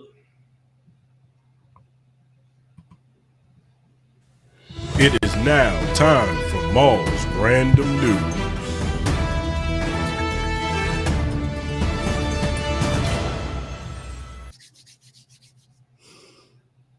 All right, man. What up, man? You know what I mean? We back. You know what I mean? I feel like we haven't done this in a minute. You know, this is Chris's favorite time. You know, you see that big smile on his face, man. We know we love to hear my man's thoughts on topics, you know, that we may normally don't talk about. So, are you ready, sir? You ready? You know, Let's do it. all right, man. First up, seems like Angel Reese is hitting the news, man. Seems like she made some comments about her teammates that, you know, didn't really sit too well. She's reportedly unhappy. Her teammates are reportedly unhappy with her direct attack on them and plan to confront her about her comments. She questioned, saying that she doesn't believe in her teammates, Rachel Banham or Haley Van Lith, are capable of leading a playoff team. She also questioned whether veteran point guard Courtney Vandersloot was capable of returning to form at the age she's at after tearing ACL. Reese also was quoted multiple times as saying, "We need great players," and said she wants Marsh to coach the team harder. What are your thoughts with her comments? And did she go too far, or was she right to make these comments? I mean, you can look at it 2 ways. You can look at it as she's holding her team accountable and she's calling out players and she wants greatness. You know, she's tired of losing. She's getting her ass kicked every night, most of the nights and shit. And you see the potential with her and Camila Cardoza, but outside of that, they need to build around those girls. So on one end, I get it, but you can't do that if you're doing it in the media. You gotta kind of do that behind closed doors. You can't just be, calling your teammates out like that. If you got a problem with your teammates, you talk to your teammates or talk to management or whatever. Leave that stuff behind closed doors. You don't need to go in the media and do that stuff, because if you was just smiling all in their face or whatever, and then you go to the media and say this, that's not good. You know what I'm saying? You don't want to alienate your teammates, so then you want to alienate your coach either. So I get your frustrations, and maybe she said this out of frustration because they losing bad too. But keep it in the house. Keep it in the house. No, I agree. What she did, I'm an Angel Reese fan. I'm just gonna root for the young lady. But yeah, it was pretty foul. But hey, I'll say this. Hey, yo, Sky, I'll trade you Kyle Kuzma for Angel Reese straight up right now. Let's make the deal. We'll even throw some cash in. Appreciate you. Leave her alone, man. Get her off my teeth. No, I'm messing. They hooping right now. I'm just messing. All right, next up, your boy Ben Simmons seems like he's considering retiring from the NBA. What are your thoughts with this? And what do you think his NBA career will be known for the most? That he underachieved, and I already thought he was retired a long time ago. So this ain't surprising, but he underachieved, man. Yeah. He could have been great, and he had all the physical tools, and he just didn't know how to shoot. But he had the defense, he had the size, he could defend both ends of the court. Like he did it all. He's a point guard. He can handle the rock. But I don't think he had this. He didn't have that. And you ain't got no heart. You ain't gonna last long in the professional sports. Period. Yeah, I think he'll be known for having one of the saddest careers in NBA history. I think, me personally, just because of what he was capable of doing. Even he couldn't shoot, he was still putting up 20, 18. A couple steals, couple blocks. He was a defensive player. He could have been competing for defensive player of the year. To just now seeing what he is just based off of one playoff series, like, you know what I mean? Like, it's kind of mind blowing. No, it just is what it is, man. A career that should have been a lot better. But good luck to him if he does decide to retire. Next up, there are some murmurings that Jay-Z could potentially be dropping some new music that could shake up the industry. What are your thoughts with this? And He about to be on Drake's head. He about to be on Nicki's head. He about to rip y'all apart. Y'all done fucked up. how what is your percentage that we do see a new Jay-Z album drop within the next 6 months? And what is your kind of overall hype and expectations for that album? I give it an 85% chance, and I think it's gonna be legit. We haven't heard Jay-Z in a long time. We haven't heard him since 444, like his own body of work. Of course, he had the Carter album with Beyonce, but like his body of work, we haven't heard him since 444. So I think it'd be interesting to see what Jay-Z thinks right now, kind of like overseeing the landscape. Probably gonna hear a lot of stuff that he's been thinking and going through, and just his what he's living like right now. Well, I know you kind of said some of the things, but if you can, what are some of the topics you think that Jay-Z will hit on this album, if you wanted to predict that? I mean, he's definitely gonna talk. I think he's gonna talk about the Nicki going at him, and I think he's gonna talk about the landscape of hip hop right now. Where is that? How this industry is it's not where it should be, especially in the hip hop genre. I can't speak for all the other genres, but in the hip hop circle, it's lucrative for the wrong people, I should say. Yeah. So Yeah. Nah, man. Hey, man. Jay-Z pops out every so often. If he does drop a project, all ears will be listened to. So if he does, I can't wait to hear it. Next up, Shams Charania reported that the 2026 NBA All-Star Game format is likely to feature a round-robin tournament consisting of 3 8-player squads, 2 USA teams, and 1 world team, sources tell ESPN. NBA and the Players Union presented the format to the competition committee on Wednesday, and the response was well received. What are your thoughts with this? Do you think the USA versus the world is the direction that the NBA All-Star Game should go? Yeah, but just do one game. You don't do all this round robin shit. Just give me USA versus the world and let's go. Yeah. Nah, yeah, I feel you. Doing too much. Damn. Yeah. Hey, man, I think it'll be cool. It's definitely gonna be interesting to see. They got to change the format of those games, though. Last year was bad. Last year was the worst I've ever seen. I would rather take the stuff we seen a couple years ago. They got don't ever let Kevin Hart host that again. Don't ever do that. Next up, seems like we got some sad news, man. NFL Red Zone looks like it's gonna have actual commercials. Scott Hansen, was on Pat McAfee's show, and he stated that the new intro will be 7 hours of Red Zone football starts now, taking out the commercial free. So it seems like we're gonna get commercials. He did also state in the Pat McAfee show that they're gonna do it in a way where it doesn't interrupt the flow of the games, as far as like missing the touchdowns and all that. I'm assuming that commercials will probably happen during like halftime, during the slow parts of the second half of the games, where there are some moments where they be showing a lot of replays and stuff like that. I could see a potential where they can go to commercials for that. But overall, man, what is your thoughts of Red Zone ending its commercial-free 7 hours of football? I ain't tripping, man. As long as the witching hour ain't no commercials, that's all that matters. Yeah. When the witching hour comes, that's when I want to see straight football, baby. Yeah, if they could do it smart ways, I would say if this is like during like halftime when all the games hit halftime or something like that, and they could throw in maybe like a 10, 15-second commercials, that's fine.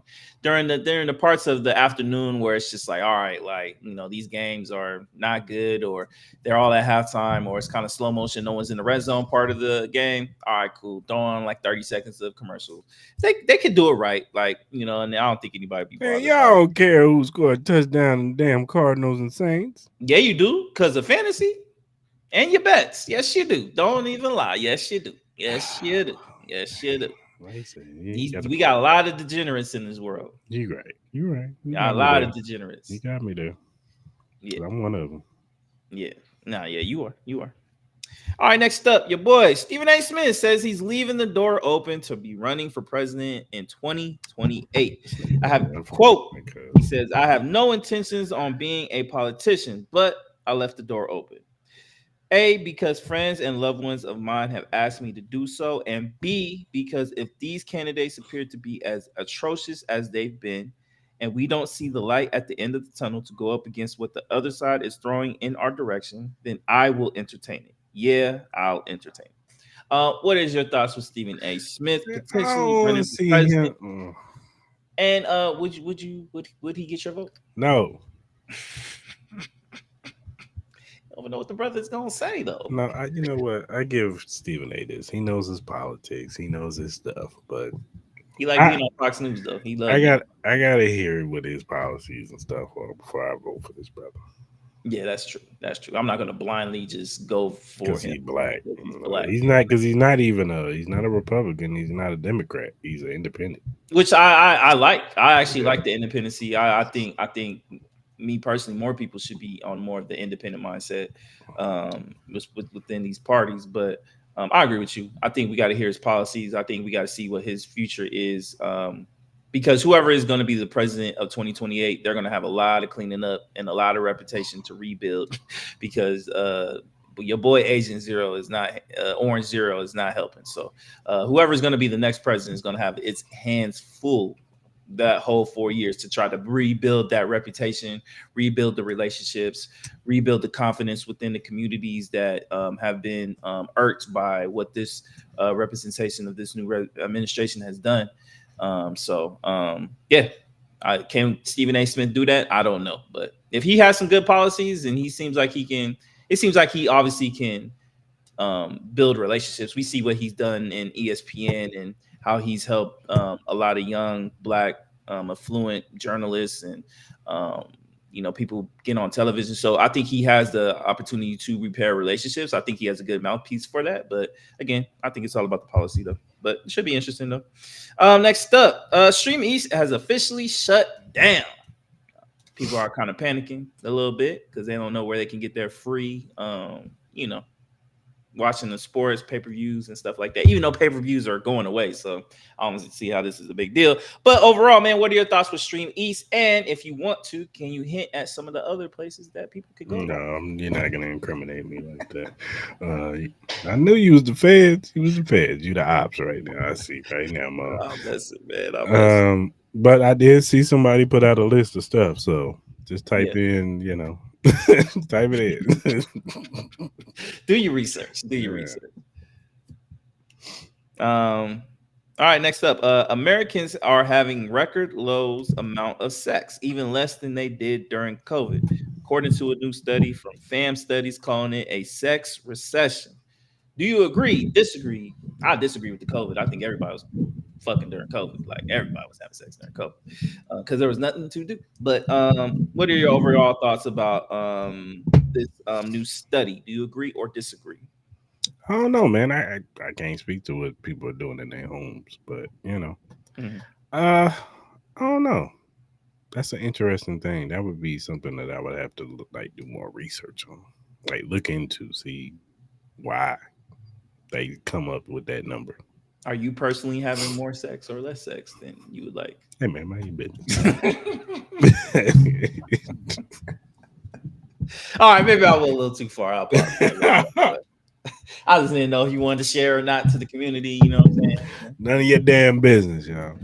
No, if anybody wants to comment whether they think this is true, if they're having less sex or more sex than they like, please comment. You know what I mean? We'll reach out and either say sorry or hope you get some more. I don't know what to tell you. Next up, the It prequel series finally has a release date. It will premiere October 26th on HBO. Welcome to Derry. What are your thoughts, man? What's your excitement level on this? And do you think HBO will do this series right?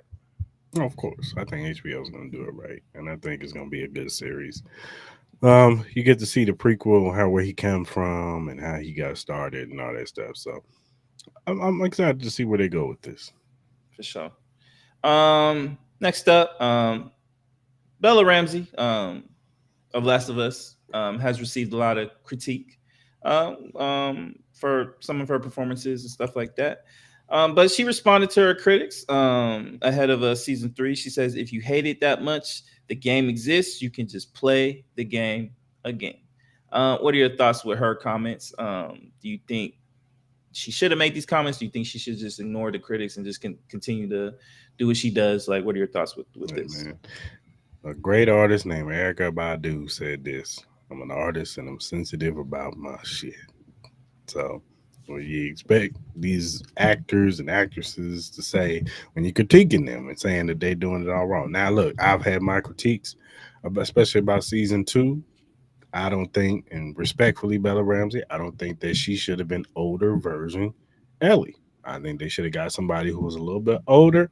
And then I think that this character, they're making her a lot more reckless. They're making her like older Ellie was way more calculated. She was what she learned from Joel. So she was more calculated. She moved differently. She wasn't just run right into the action and try to kill stuff and do reckless stuff. Like that's just, it wasn't her. Like, and so they did this. And then, like I said, my problem with season 2, and then also my 2 problems with season 2.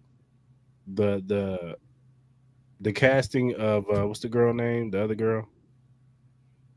Oh, the one she ends up having a relationship with? No, not her. She was perfect. I'm talking about the buff girl, the one that killed Joel.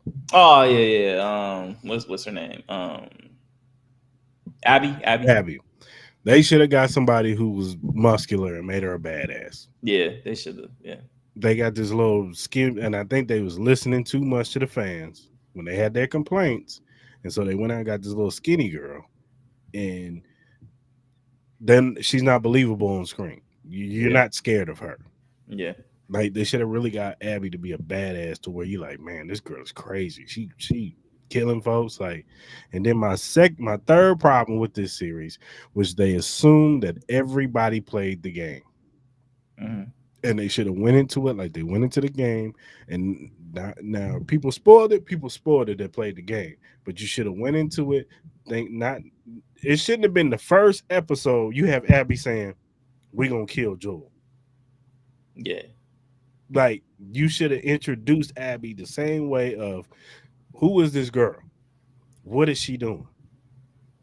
And then finally, you don't know until she kills Joel. Yeah. And that would have been a way more bombshell. People would have been like, "Oh," but it was just like y'all assumed. Y'all thought everybody just played the game. And I've talked to people about this series. A lot of people haven't played the game. No, watches the series. Yeah, watches the series. Yeah. They never played. Some people are not gamers. Well, I don't think if you played the game, you were gonna you would watch it just because you wanted to see kind of the film iteration of this video game, like seeing live people do it. But at the end of the day, we already know the storyline, and we all knew that it was gonna do that. I think they should have did a situation where, you know how certain parts we saw the parts of Abby being with her dad at a younger age, and I think they should have started the series with that. You know what I mean? Like, help us understand Abby and this whole and obviously you go to the scene of you know what I mean. You don't have to show Joel killing her dad, but you could have did some shit where she finds him dead, and then you can fast forward to Ellie and Joel in the new compound, and then the last show could have been the whole part of them finding Joel and then killing him and all that. It could have been done so much better. But now, one thing I did like that they really never explained in the game was why was Ellie so mad at Joel? Like they hinted at it, but they never really talked about it. Yeah. And I did like the way that they explained it in the in the show, Mhm. and why she was mad at him. And I do like the fact that they did have a conversation before he died, Yeah. and she told him how she felt. So um that part was good, and there was parts in there that was good in season 2, but where they messed up, and I think that's why Neil was, I think his name Neil Druckmann, I think his name is, I think that's why he left.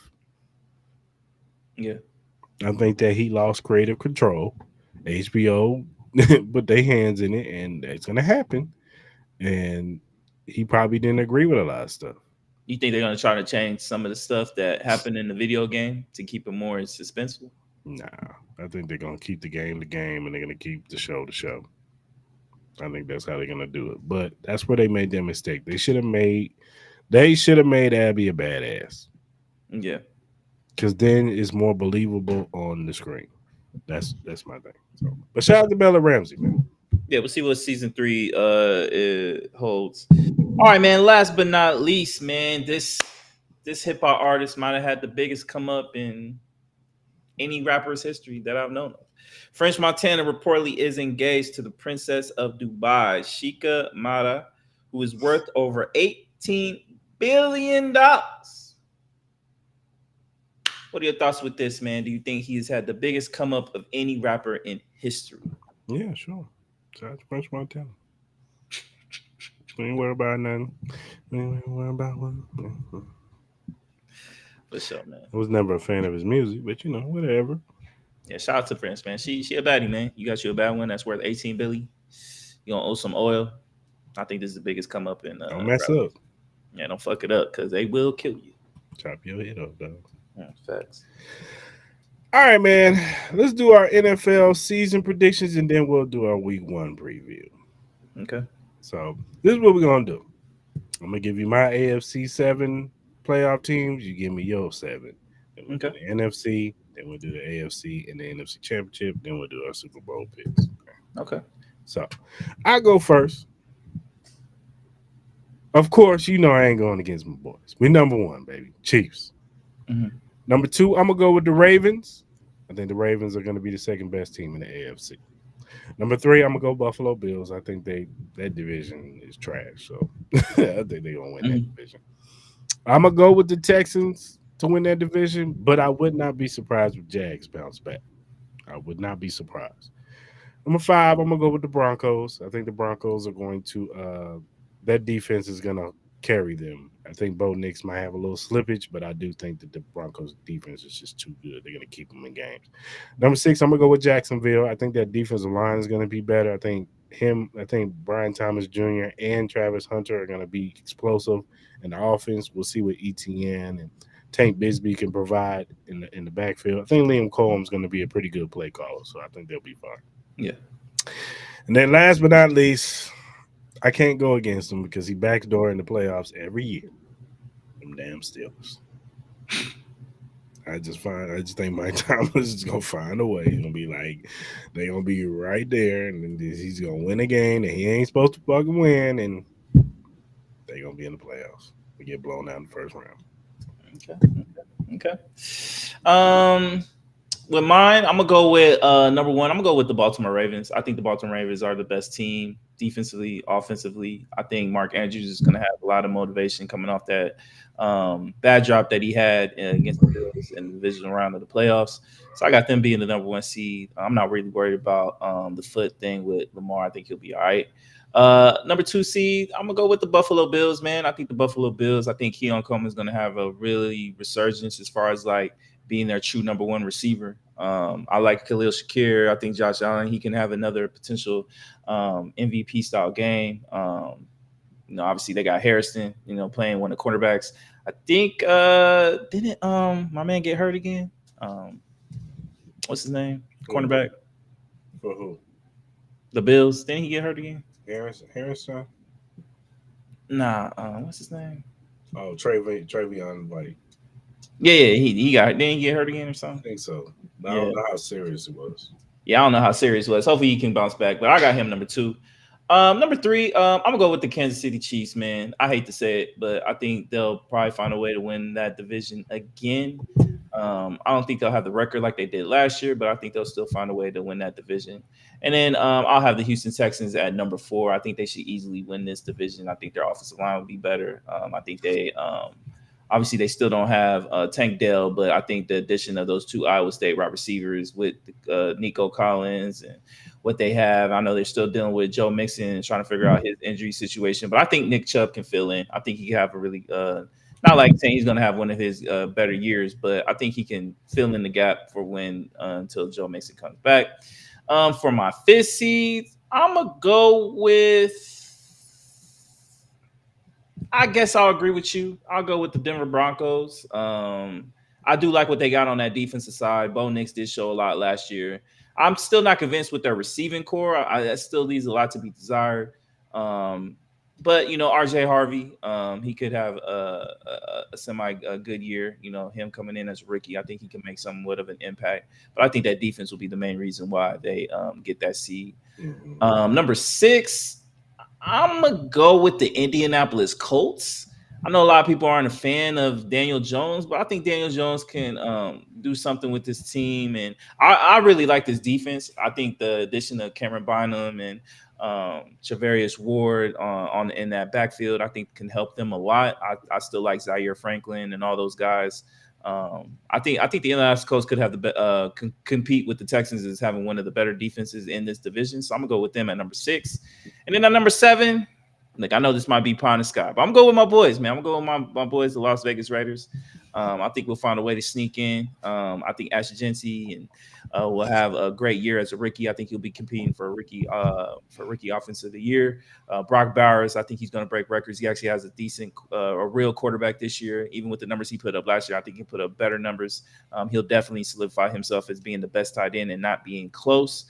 And Geno Smith, Pete Carroll. I know we have some youth on that defensive side, but I think they'll find a way to click. I wouldn't be surprised if they made like another move to try to add some veteran leadership, whether it's sign somebody off the street or maybe make a trade. But I think the Raiders will find a way to sneak in and get the 7th and final spot.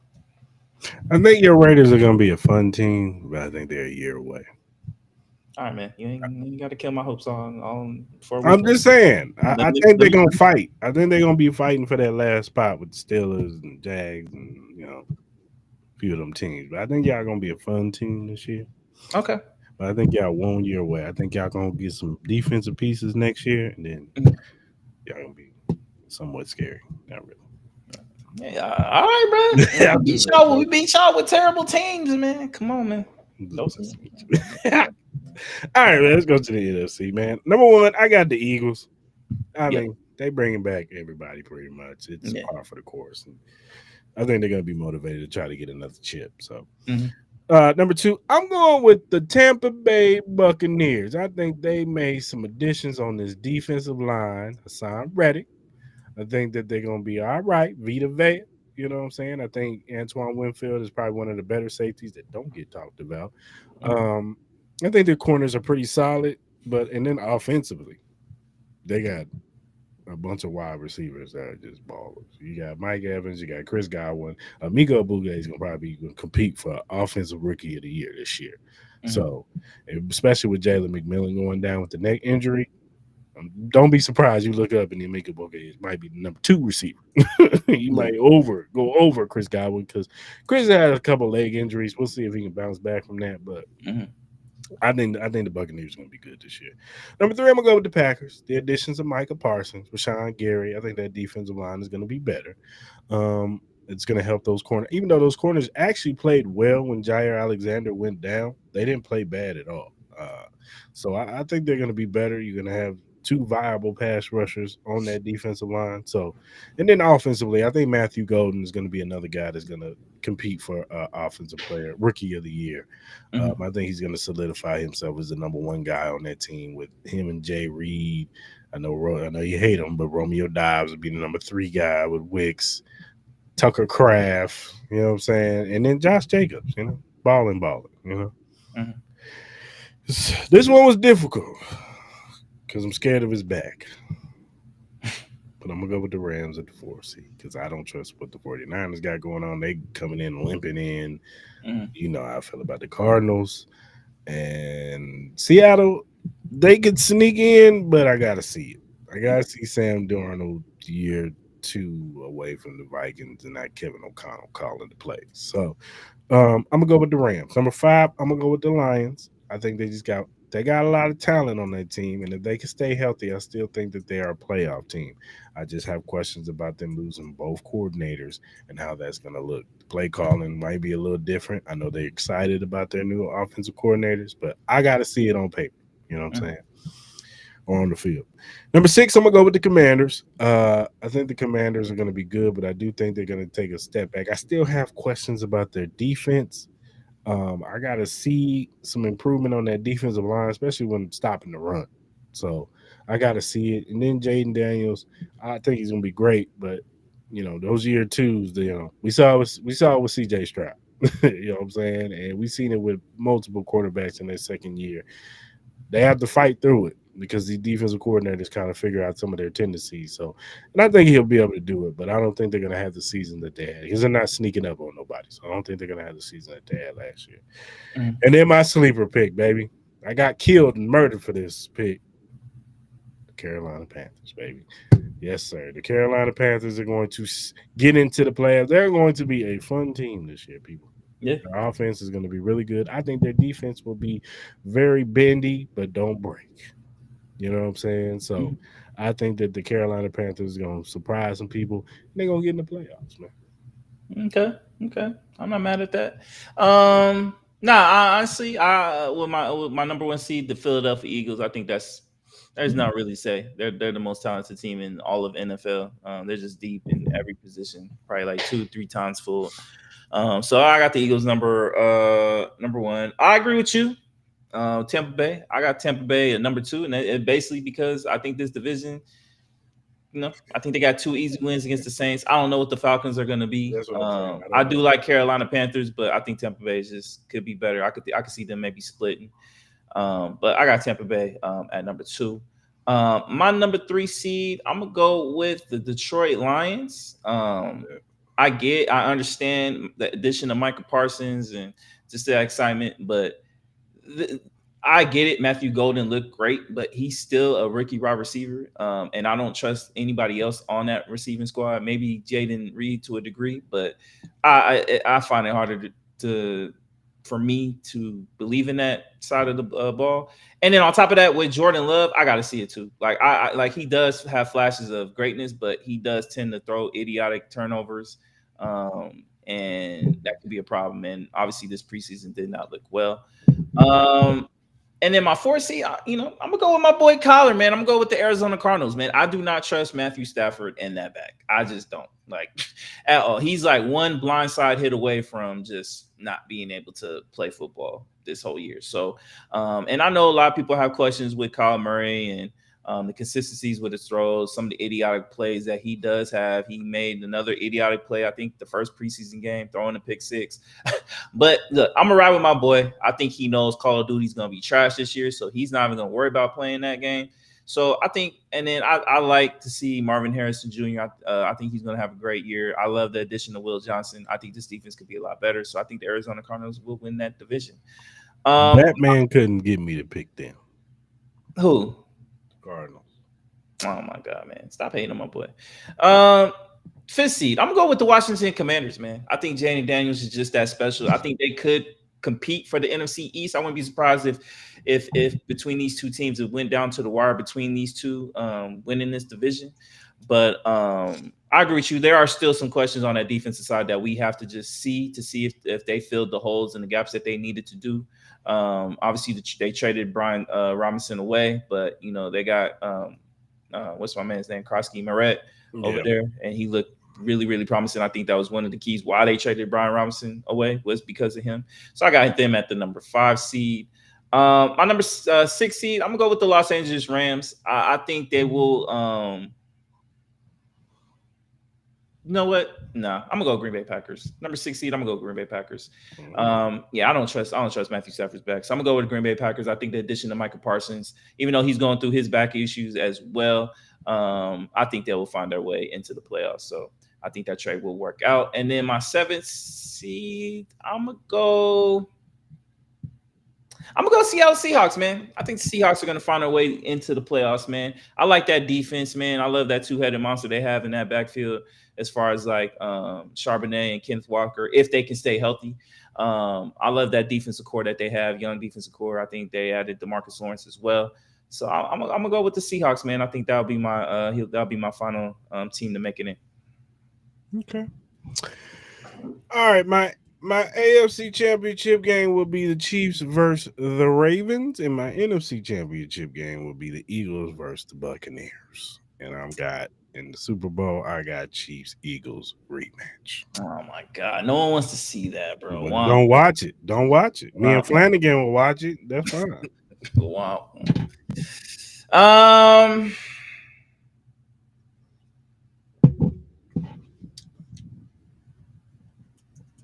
For my AFC,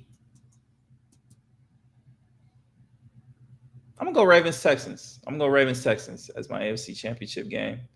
I think that's gonna surprise some people, but I think the Texans could have a really good year, a really bounce back year. I think people forget what CJ Stroud is about. I think this is a year for Lamar Jackson. I got him going to the Super Bowl and beating the Texans in the AFC Championship game and finally getting over hump, getting to the Super Bowl. And then on my NFC side, I'm gonna go with the Eagles versus. I'm gonna go Eagles versus the Bucks. I'm gonna go Eagles versus Bucks, and then I got the Eagles making it to the Super Bowl. I got Eagles versus the Ravens as my Super Bowl. You already know who I'm picking. So who you picking? I'm picking the Baltimore Ravens. I think Lamar Jackson and them get over the hump. I think this will be an excellent matchup. I think both of these defenses will be amazing. But I'm gonna go with Lamar, man. I think he's gonna get over the hump, and then he'll win his first Super Bowl, and people can just keep quiet, man. Everybody can be proud. So let's go, Lamar. For sure. All right, man. Let's talk about week 1. Let's do it, man. Let's make these picks, man.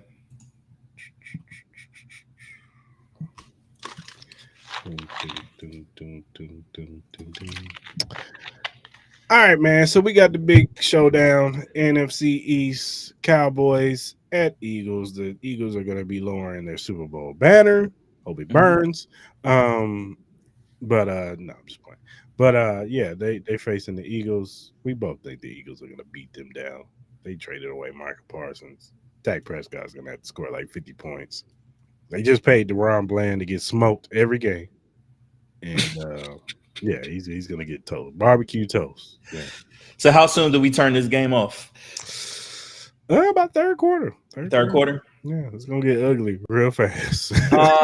Yeah, I agree with you. I think if you have anybody on the offensive side with the Eagles, if you got Jalen Hurts, A.J. Brown, Saquon, any of those guys on your fantasy, I think you're gonna have a great week. Yeah, Start and then, your week and then for garbage time, put Dak and all that. Yeah, Dak and CD. I think CD gonna have a hell of a year. I won't be surprised if CD has similar stats to what Jamar Chase had last year, because that's just how much they're gonna throw the ball, because they're gonna be down so much because that defense can't stop nobody, or they're just gonna have to compete. But yeah, I agree with you. I think the Eagles will win. I think my final score will be. I'm gonna go 35 to 17. 35-17. Yeah, I'm gonna say 38-17. Okay. And then tomorrow or Friday, we got the big show, AFC West showdown in Sao Paulo, Brazil. My Kansas City Chiefs facing the Chargers. Chargers are the home team. I'm picking my Chiefs. I think they're gonna try to put a statement on the Chargers. I think the loss of Rashawn Slater. I think Chris Jones is gonna have a big game because they're gonna tackle that right side. And if you know anything about Trey Pipkins, he's trash, terrible. They gonna hit Herbert hard and early. I got us winning 35-21. Damn, 35-21. This game, man. Look, man. This game is gonna be tough for me to decide because I just don't know how that field's going to play out, because we saw the horrible field conditions last year, so we don't know how that's going to work. Rashee Rice is not playing. He'll be out.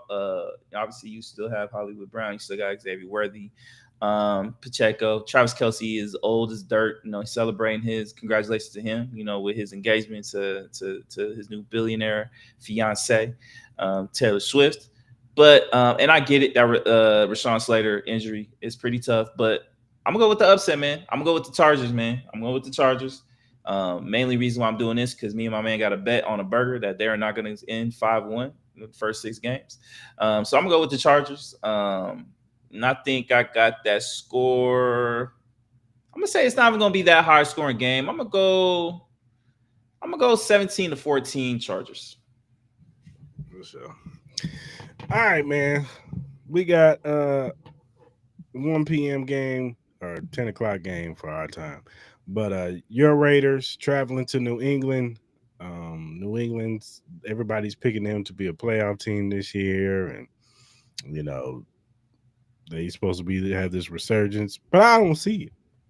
I still gotta see it. I gotta see if Stephon Diggs still look like Stephon Diggs, and I gotta see who they number 2 because they let go about 2 receivers. Mm-hmm. No Kendrick Bourne. Javon Baker got cut after 1 year. You better hope Kyle Williams hits. I do like Travion. Is it Henderson? Yeah. I do like him. Ramondre Stevenson is a good running back too. But still, I gotta see it. The defense is gonna be good. I do think that Christian Baymore, watch out for that kid. He's gonna be a good defensive tackle. They got Milton over there too. Christian Gonzalez is one of the better corners in this league. But I'm going with your Raiders. Even though you picked against my Chiefs, I'm going with your Raiders. And I got y'all winning 24-17. Yeah, man. Obviously there was some huge news coming out of New England. Doesn't seem like Christian Gonzalez is going to play with his hamstring injury. He did not he's out in there. practice, so it doesn't seem like he's going to be playing. The only things that make me worry about this team is obviously Travion Henderson and Ramondre Stevenson, because our linebacker core, even though we did sign a couple guys that we're decent, I think that's still one of our weaknesses, as well as our cornerback situation. But I think we'll play tough, man. I got to see more with Drake May. I know Drake May's been kind of put on this thing where they think he's going to put up like Bo Nix and Jaden Daniels numbers this year. I don't see that. But I think this defense, I think Max Crosby will get a couple key sacks to kind of slow them down. And then I think our offense is going to be really good. Brock Bowers, Ashton Jeanty. Don't forget this name, Deontay Thornton. He's very, very explosive, big wide receiver, runs like a 4.3. Especially with Christian Gonzalez not playing. I got my Raiders winning. I'm gonna go 24-20. For sure. Then you got the Steelers traveling to New York to play the Jets. I honestly don't know who the hell is gonna win this game. I don't trust neither one of these teams. Nah. But I do trust Mike Tomlin. So I'm gonna go with the Steelers in a very low scoring game. 17-14. Yeah, man, this one's tough, man. I have no idea how this game is going to kind of play out. I'm sure Aaron Rodgers is going to be motivated to beat the Jets, but I know Justin Fields is going to be motivated with the whole Steelers situation. So, damn. I guess I'm going to go Steelers because I just can't trust Justin Fields and his arm. But I know me saying this, that means Justin Fields is going to run for 150 yards and 2 TDs. Mm-hmm. And then Sauce Gardner is going to look like Sauce Gardner again and lock DK Metcalf. You know what? I'm going to go Jets. I'm going to go Jets because I think Sauce Gardner is going to lock up DK Metcalf. Like, DK cool, but he doesn't have the route tree for me for Sauce Gardner to be really tripping like that. Yeah, I'm gonna go Jets. I'm gonna agree with you. I'm gonna go 17-14. I'm gonna go Jets. No, I'm gonna go 17-10. I'm gonna go 17-10 Jets. Okay. Then you got the Indiana. You got the Miami Dolphins. That's crazy. I didn't mean to say that. I did not mean to say that. Hey, Coast fans, that was not me, bro. I did not say that. I did not mean to say that. Nigga still hurt by that one playoff game. No, I'm not. We already beat them in the playoffs. Miami Dolphins traveling to the Indianapolis Colts. Daniel Jones is starting. Because I think the Dolphins are the second worst team in the division in the league. Even though they got Tyreek, they got Waddle and all them. I need Waddle to have a good game. I'm gonna go with the Colts. I think Daniel Jones is going to be a good game manager. I think Jonathan Taylor is going to have a really good game.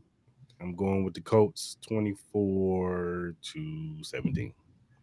Yeah, I'm gonna go with the Colts. I think this defense is just gonna be just too good against Tua. I think Jonathan Taylor can have a really good game. I think Michael Pittman, man. I think people forget how good Michael Pittman is. You know, he's had to deal with some bad quarterback play. But I think Daniel Jones can get him the ball. I think they got Josh Downs too and all that. So, and then obviously the young tight end and Tyler Warren. I think I wouldn't be surprised to see him make a couple big plays as well. So, yeah, I got the Colts. I got the Colts winning. I'm gonna go 28-13. You got the Arizona Cardinals traveling to the New Orleans Saints. You know how I feel about the Arizona Cardinals.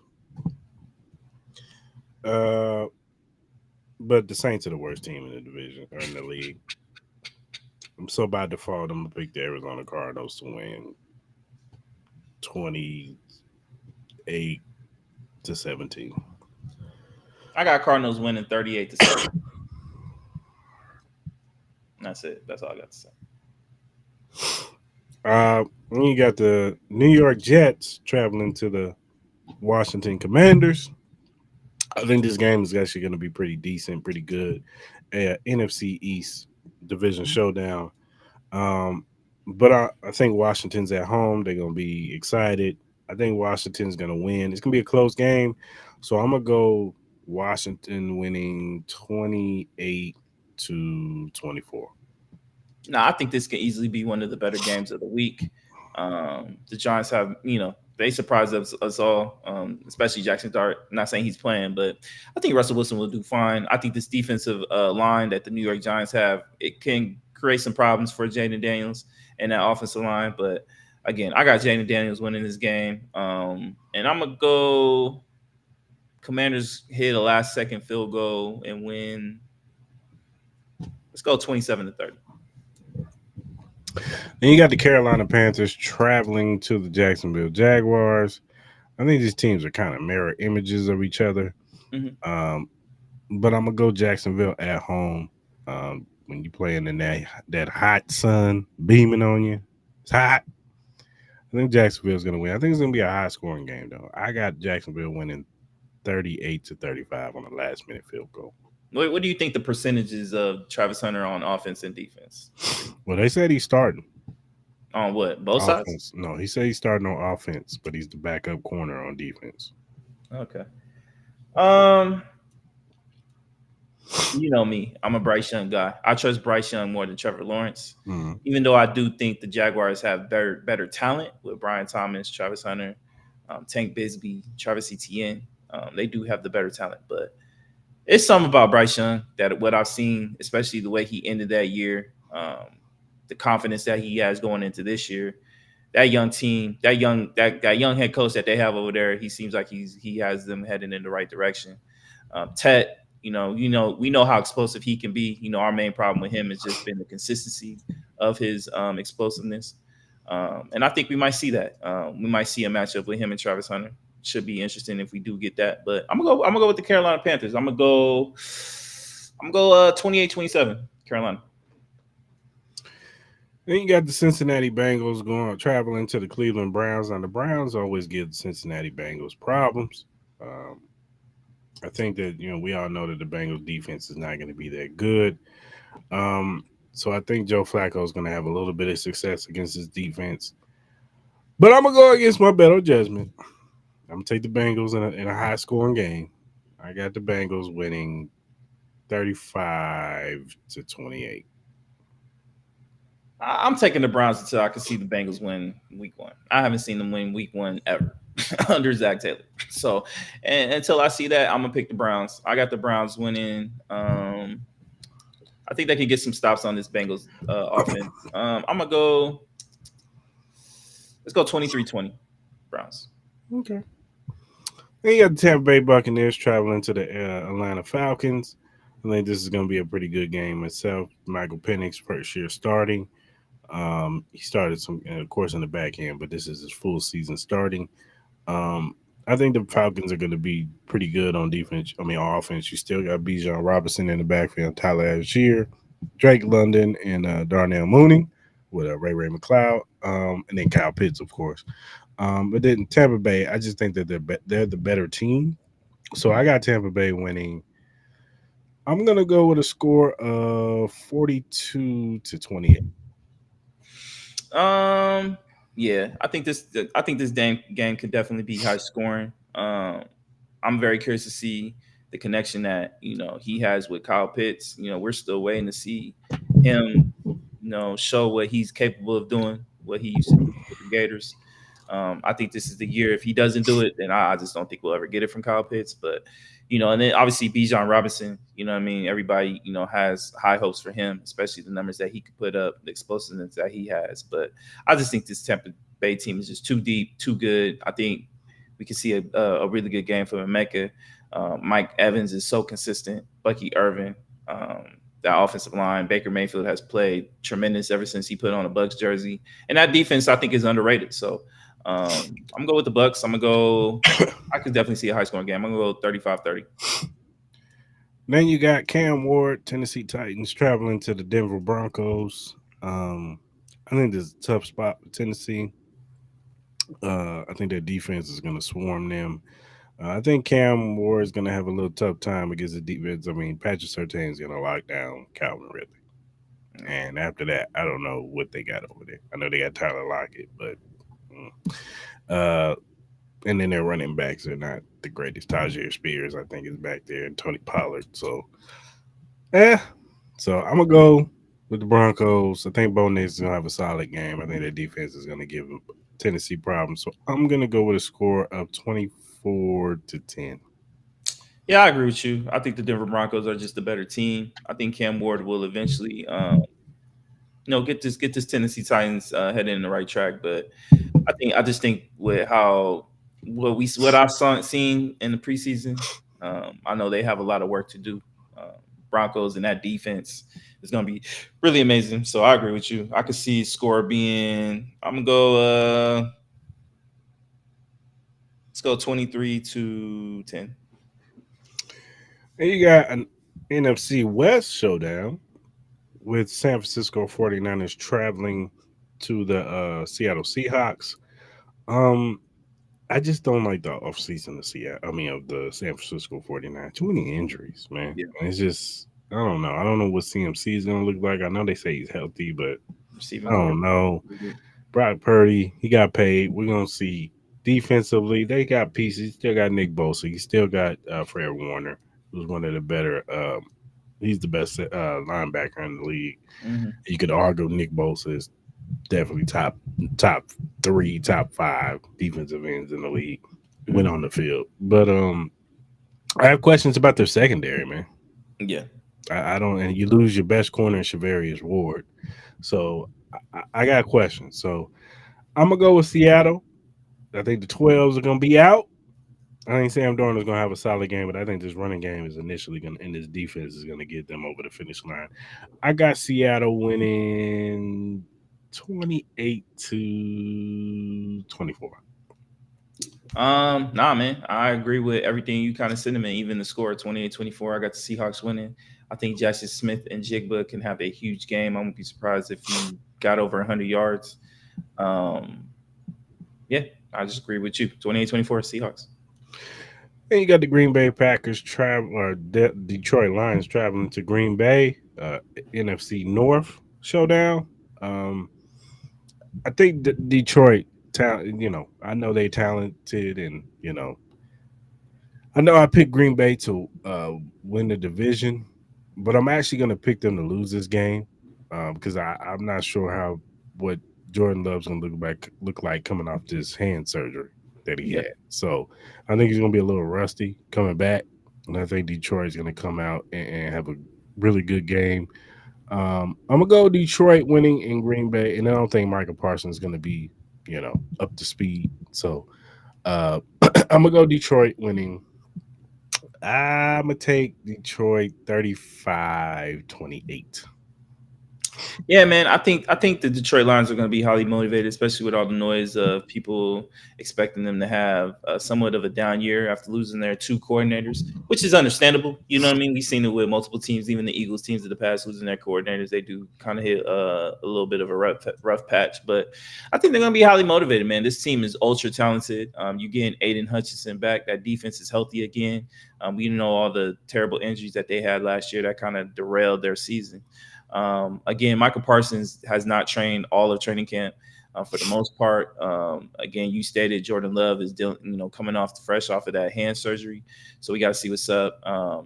That receiving core again, Matthew Golden, he's going to be special, but you got to remember he's still young. And then obviously, the explosiveness that the Lions have: Jahmyr Gibbs, David Montgomery, Jamison Williams, Amon-Ra St. Brown, Sam Laporta, who people forget. Sam Laporta was in talks of being one of the best tight ends in the league 2 years ago. So yeah, I got the Detroit Lions, and I'm gonna go 30-24. Then you got the Houston Texans traveling to the LA Rams. We've heard of reports of Matthew Stafford having a back injury. I think because of Texans defense, that defensive line, I think they're going to get after Matthew Stafford. And I got the Houston Texans actually winning this game in LA. I'm going to go with a score of 31-24. Yeah, man, I think this Texans team is going to be really good. I think this defense is going to be amazing. They can really probably compete as being one of the best defenses in this league, and I think that's just going to spell trouble for the Rams. I wouldn't be surprised if Matthew Stafford got nicked up. Hopefully that does not happen, but this defense could do that, especially D'Amico Ryan's ran defenses. We know how special they can be. Obviously, Joe Mixon not being in the lineup, but again, I think Nick Chubb will do just fine. I think that receiving core is really good and upgraded even without Tank Dell. I think they could be really special, especially Nico Collins. He's definitely competing, being one of the best receivers in the league. So and I think CJ Stroud is going to have a bounce back year, man. Even with all the stuff that he had, they still made the playoffs last year, and they gave the Chiefs a run for their money, even in Kansas City. So I'm going to go with CJ Stroud and the Rams. I think they'll go on the road and beat the LA Rams, and I'm going to go with the score being 28-21. Then you got the big showdown at night. Baltimore Ravens traveling to the Buffalo Bills. This game's going to be really hyped up. Two AFC to return the divisional round of the playoffs last year. Buffalo's going to be hyped, but Baltimore's going to be hyped up. Their fan base is going to be hyped up. But I'm going with Baltimore to win on the road. I think Baltimore is just a better team. I think Derrick Henry is going to have a big game. I think Lamar Jackson is going to have a big game. Buffalo sometimes tends to have stumble out of the gate, not like Bengals, but sometimes it takes them a little time to get it going. So I think it's going to be a good game, but I think Baltimore is going to pull away in the second half. And I got Baltimore winning. I'm going to go with a score of 35-24. Yeah, I think the Ravens are going to be highly motivated. I wouldn't be surprised if we got a huge Mark Andrews game. I wouldn't be surprised if they try to feed him early, try to get get rid of those demons that he had in the playoff game last year. Lamar Jackson, he's always going to be in MVP conversations as long as he's playing football. That's just how special he is. Derrick Henry, still explosive. The addition of D-Hop and, Zay Flowers being healthy. We got to remember Zay Flowers didn't even play in the game last year because I think he had like a knee injury or something like that. So we got to remember that. Keaton Mitchell, all those guys, man, very explosive tandems, man. So I'm going to go with the Ravens. I'm going to go 21-17. And then last but not least, you got the Monday Night Football game. You got the Minnesota Vikings traveling to the Chicago Bears for a NFC North showdown. I got to see with J.J. McCarthy. I like Kevin O'Connell. I think he's a good head coach, a good play caller. I like Brian Flores as one of the better defensive coordinators in this league. But I got to see with J.J. McCarthy. So I'm going to go Chicago. I think their fan base is going to be rabid. And I'm going to go Chicago. Caleb Williams having a big game. DJ Moore, Luther Burden, all of them. I think they're going to have a big game. I got Chicago winning I'm gonna go 28-24.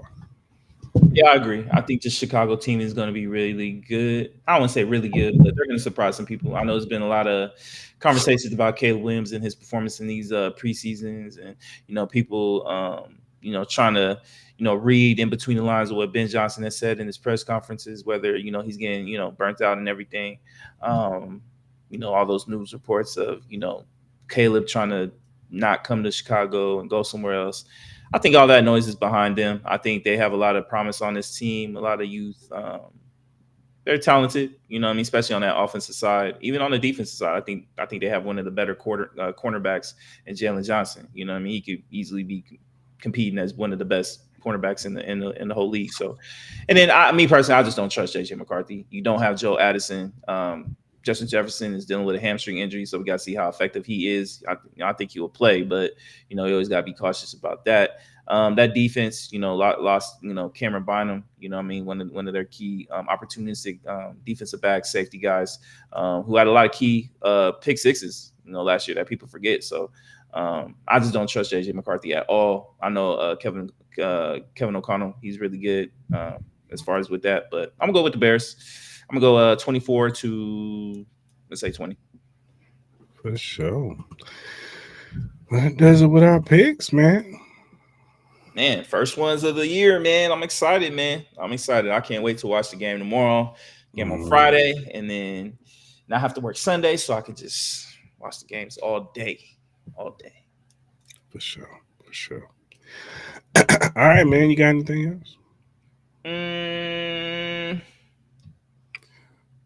Nah, well, WNBA playoffs is coming up soon, so probably talk about that. You got a big one tomorrow. Aces, Yeah. Lynx. Aces, Nafisha is back. At T-Mobile, so that should be a huge game. Hell, I don't think the Aces have played all week, so they should be fully rested. Kind of scares me. Yeah, a little bit. They could be a little rusty. They had a lot of momentum, but I'm not going to complain about the rest. I think they pretty much have the number 2 seed on lock for the most part. Mm-hmm. What else is going on? Yeah, excited for fight next week. It's here. We'll talk about that. Talk about that next week. Shout out to Naomi Osaka. Yes. Congratulations to her. That was amazing. Amazing. Shout out to Taylor Townsend. She made a name for herself. A lot of people are going to be checking for her in the next tournaments and all that stuff. I think she's turned herself into a superstar, especially beating the competition that she beat. So shout out to her too. Shout out to Coco Gauff too, because yeah, absolutely, really good. I just think that Naomi Osaka is kind of the one that she just got to get over the hump, and I think eventually she will. I think she's still young. She's only 20. You know what I'm saying? So I think eventually she will beat Naomi. It's just one of those things where, you can't get past her right now. You know what I'm saying? Right, yeah, no, for sure. So, but, yeah, man. If I could, I'd give my Royals a hell no. Assholes. I take it they lost today. 4-3. God damn it. They were up 3-0 when I was watching the game. How the hell that's the Royals way. It's a damn Angels. Angels suck. We ain't making no playoffs. It's all good. All right, man. If you look at the screen, you'll see our QR code for the WWE shop. Go ahead and scan that. It'll take you to the WWE shop, get y'all your latest merch from all your WWE superstars, from CM Punk, Roman Reigns, Seth freaking Rollins, Jey Uso, Sami Zayn, Jacob Fatu, LA Knight, and Rhea Ripley, Io Sky, Asuka, all the superstars, Becky Lynch. Scan that QR code and get your WWE merch. If you want to donate to the Cris Style Mal podcast, you can donate to our Cash App, Cris Mal Podcast. We will appreciate anything that you donate to us. Whatever platform or streaming platform that you use to listen to your podcast, we're available on Apple, Spotify, Amazon Music, all streaming platforms that you listen to your podcast. We are available Also, first time watchers on YouTube, hit that subscribe button, hit that like button, hit that notification button so when we go live on Mondays at 10 a.m. Pacific Standard Time and Wednesdays 9-ish p.m. Pacific Standard Time, you can jump in the live. You can talk about these topics. We want to hear from you, whether you agree with us, disagree. Do you agree with our picks? Do you agree with our season picks? Do you agree with our stance on some of these college football teams? Do you agree with our bet us picks? We want to hear from you people. So go ahead and tap in with us. Also, you can hit us, hit us in the if you watch listening or watching on the playback, leave a comment in the comment section. Whatever social media platform you use, whether it be X, Instagram, Facebook, TikTok, Threads, Twitch, Kick, whatever you use, we are available at Cris Style Mal. You can follow us. We'll follow you back. We're just some regular guys who like to talk sports, music, movies, and all kinds of various other things. If you have critiques or feedback, if you have a topic or a question that we like, we will bring it up on the show. We will shout you out on the show because we want to show love to those who show love to us. So go ahead and hit us up via DM, email, or our mentions. All right, good people. I hope you guys have a good rest of your week. Be safe out there. Football is back, college and pros. So, go out there, be safe, make you some money, watch football with your family and friends or whatever. And let's kick this thing off, man, because football season is here. It is here. Enjoy it because it's going to go by quick. It is. It is. But, all right, good people, until Monday, we are out. Enjoy y'all weekend, man.